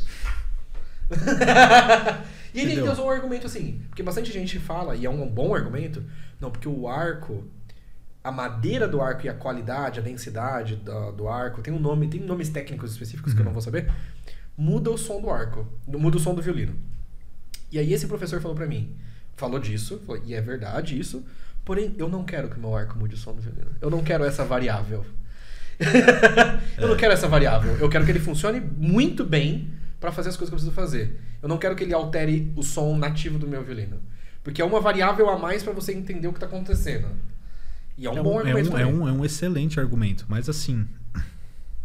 Não me arrependo, não. E outro ponto que eu não me arrependo é que eu, desde muito novo, assim, do mesmo jeito que ajudava em casa com dinheiro, eu também ficava com grande parte pra comprar violino, velho. Eu era meio doente, assim. Então, já no primeiro ano, recebendo salário de orquestra, eu falei, não, quero um violino novo, quero não sei o quê. E eu não tinha ciúme nenhum, assim. Se aparecesse alguém falando, não, vamos bater um rolo aqui, você... Vamos. Se você gostasse do violino, você... Bicho, eu ssou endividado até hoje. Por causa de violino? Por causa de violino e arco, assim. E, assim, às vezes eu não ligo. Eu tô com tênis furado, tô... Mas eu conheço gente que ao invés de trocar que tipo, ter um carro bem simples e ao invés de... Com dinheiro pra trocar carro, a esposa falando pra trocar de carro... Pensando bem, eu acho que eu vou trocar de violino. Claro, eu não faria diferente, Agatha, me desculpe, você entendeu? Eu não faria diferente, você vai sofrer na minha mão. Porque... Inclusive aí, ó, se tiver separação, você entendeu? Você não vai ficar com nada. Nossa! Brincadeira. Ajuda, inclusive, o fato dela ser violinista, né? Sim, porque ela sim. pelo menos entende. Entende. Não, assim, isso é uma coisa legal também, de se relacionar com gente da mesma área, assim, que a gente se entende. Que é de boa, muito, né? Pelo menos. Que a gente se entende e fala, não, demorou, eu vou ficar... A gente mora junto já hoje e vou ficar, sei lá, basicamente um mês fora de todas as viagens que eu vou acabar fazendo. Você vai pra essa turnê junto? Não. Okay. A USESP já tá na turnê da Europa agora. Eles foram ontem, terça-feira, né? Okay. Foram ontem pra lá. E... Inclusive, triste que eu não fui. Seria legal. Podiam ter lembrado do... Teve academista que foi? Teve um do trompete. Mas okay. na outra turnê tiveram bastantes academistas que foram, mas dessa vez não acabaram optando por não levar nenhum. Faz parte também, é coisa da gerência da orquestra. E super de boa, mas assim, podiam ter levado. Mas já pensou ter assim, pô, participei da turnê da USESP. Porra, bicho, eu falo, mas ainda bem que os caras não me levou. Ainda bem. Por quê? Você ia dar um prejuízo? Por quê? Não, eu não ia dar prejuízo, mas eu não ia voltar, não. Eu ia ficar... Dá pra ficar 3 meses sem visto na União Europeia? Pode voltar a orquestra pra cá. eu me viro, eu chego lá. Pode deixar, suave. Cara, e ó, pergunta importante. Como você ficou sabendo da existência do violino didático? E qual foi a sua primeira impressão sobre? Tá. Eu acho que, na realidade, eu tinha descoberto quando não era tão... Não tinha podcast ainda. Não tinha, na realidade. Você fazia as entrevistas, né? Que era... Sim, Mas era mais ou menos nesse mesmo formato, assim. Mas não tinha no Spotify, tinha só no YouTube também. Eu tinha visto algumas entrevistas mais antigas, inclusive a entrevista com o Florian, há bastante tempo atrás. Mas depois eu fui conhecer realmente mesmo, depois que a gente se conheceu na Masterclass do Hadelich ano passado. Que a gente conversou um pouco no almoço e, enfim, acabei te conhecendo e... Agora, falando sobre a primeira impressão, eu sempre, achei um paradigma, a forma de ensinar violino no Brasil. A gente tem incríveis professores para lidar com alunos intermediários e avançados. Mas não tem não tinha gama nenhuma de professores para lidar com alunos iniciantes. Assim, no mesmo nível. Assim. No mesmo nível ou na mesma quantidade até. No mesmo nível que eu digo não é nível do professor. É que a gente fala nível, né? Acho que é a pessoa tocando. Não necessariamente. No nível de instrução. Até porque tem gente que toca maravilhosamente bem e dá aula porcamente. Sim, e vice-versa. E vice-versa, exatamente. E vice-versa. Mas assim, o que eu digo mesmo eu tive contato, eu fiz algumas aulas com professores de fora do Brasil que tem uma classe de alunos iniciantes também. E você vê que o trabalho é totalmente diferente. Às vezes alguém que está iniciando, você já sabe quais desafios você vai enfrentar no seu instrumento. Não é tipo, é só isso que tem que fazer, tá? Não sei o quê. E o professor fica com medo, às vezes, de dizer alguma coisa ou de falar, não sabe o passo a passo que vai fazer. E depende muito do lugar que vai ensinar a fazer. Então, eu acho muito interessante, principalmente no contexto em que veio a pandemia, de difundir isso de forma online. Eu acho que é diferencial. A maioria das pessoas hoje em dia, por opção também, escolhem por não sair mais tanto de casa, o que é possível trabalhar em casa, fazer em casa. Então, eu acho que Honestamente, mano, eu não vejo nenhum outro trabalho na mesma pegada, assim. Eu acho incrível e muito bom. Eu sempre fui muito crítico de alguns projetos, de algumas metodologias de ensino. Uhum. As pessoas mais próximas a mim sabem, né? Eu não vou falar muito, senão vai ser muito mais polêmico. Mas assim, eu sou um pouco crítico de algumas metodologias de ensino que engessam totalmente, falam, isso, e você só vai fazer isso depois disso, depois disso, não sei o quê. E muitas vezes o aluno ele tem uma progressão muito mais rápida. Quando eu dei aula por um tempo em igreja também, você percebe, tem aluno que é muito rápido, que você pega assim e tá focado, o aluno que tá realmente focado em fazer, entende muito rápido as coisas e vai progredindo e vai não sei o quê. E às vezes eu tava numa aula que... E aí, vocês não vão tirar o aluno disso não? Pelo amor de Deus. Deixa o menino tocar, deixa a menina tocar. Eu deixo vocês tocarem, mas só se tocar a lição anterior corretamente. Tem que tocar certo, O importante é tocar certo. Eu não tô falando que... Não pode... Eu sempre tenho que fazer paralelos, porque tem gente que leva isso pro lado assim. Não. Então tudo bem eu ir para outra lição e tocar um concerto fora do meu nível? Não pode pular etapa. A gente não pode nunca pular etapa. Se eu pulo uma etapa hoje, pode ter certeza que amanhã eu não vou sentir o resultado, mas daqui 2 semanas eu vou. E outra, o ruim de pular etapa, e todos nós em alguma medida pulamos uma ou outra coisa, é normal. Até certo ponto. Não significa que você pode pular etapa, não é isso que eu tô falando. Até certo ponto a gente pula uma coisa ou outra. Porém, vou falar do meu aprendizado do violino do jeito normal. As etapas que eu pulei na minha iniciação, vamos chamar assim, eu sofri isso até o nível avançado. Porque você tem que ficar consertando e tentando deixar do jeito mais natural, não sei o quê. Coisa que não está acontecendo comigo do lado oposto. Exatamente. Porque agora eu já sei exatamente. Assim, se tá difícil isso, volta umas casas, faz isso, faz não sei o quê, e vai indo. Então não pule etapas, senão você na verdade só tá deixando difícil pro você do futuro. Exatamente. Então assim, eu acho um trabalho incrível. De montar o passo a passo, e fazer certinho, e pegar na mão do aluno, e fazer o aluno sentir que ele é acolhido. Principalmente eu acho que esse é um grande diferencial. Você saber, nossa, tá bom, se preocupam comigo, as pessoas realmente querem que eu aprenda da melhor maneira e do melhor jeito.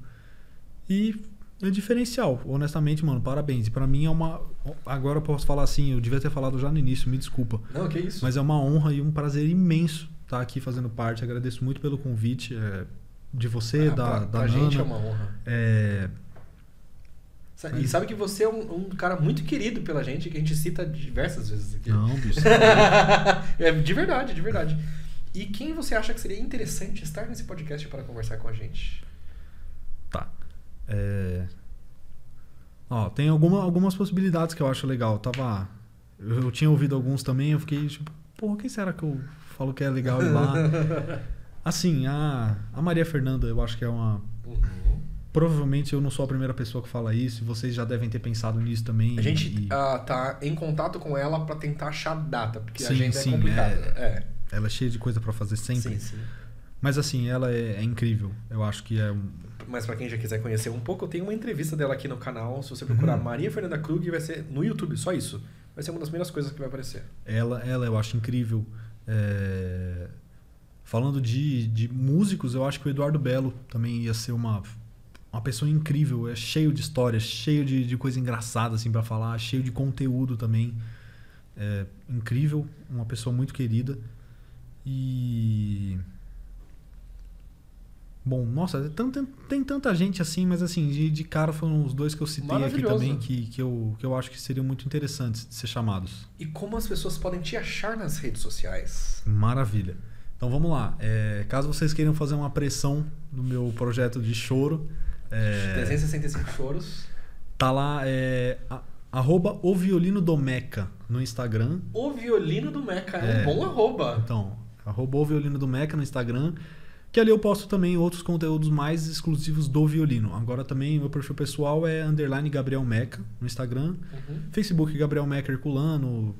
Basicamente isso, assim. YouTube eu ainda não tenho nada muito postado, mas a gente também tem um canal. Tem, mas só as coisas do underground do underground. Então assim. procurem no YouTube, lá que tá a nata. Entendeu? Vai tá eu tocando os excertos de Campos de 2018 lá. Maravilhoso, cara. Muito obrigado, foi um prazer inenarrável. Eu que agradeço, que isso. Espero recebê-lo mais vezes para outros projetos de violino didático aqui no estúdio. Se você gostou desse vídeo, clica no joinha, deixa um comentário, avalia com 5 estrelas no Spotify e até mais. Valeu. Tchau.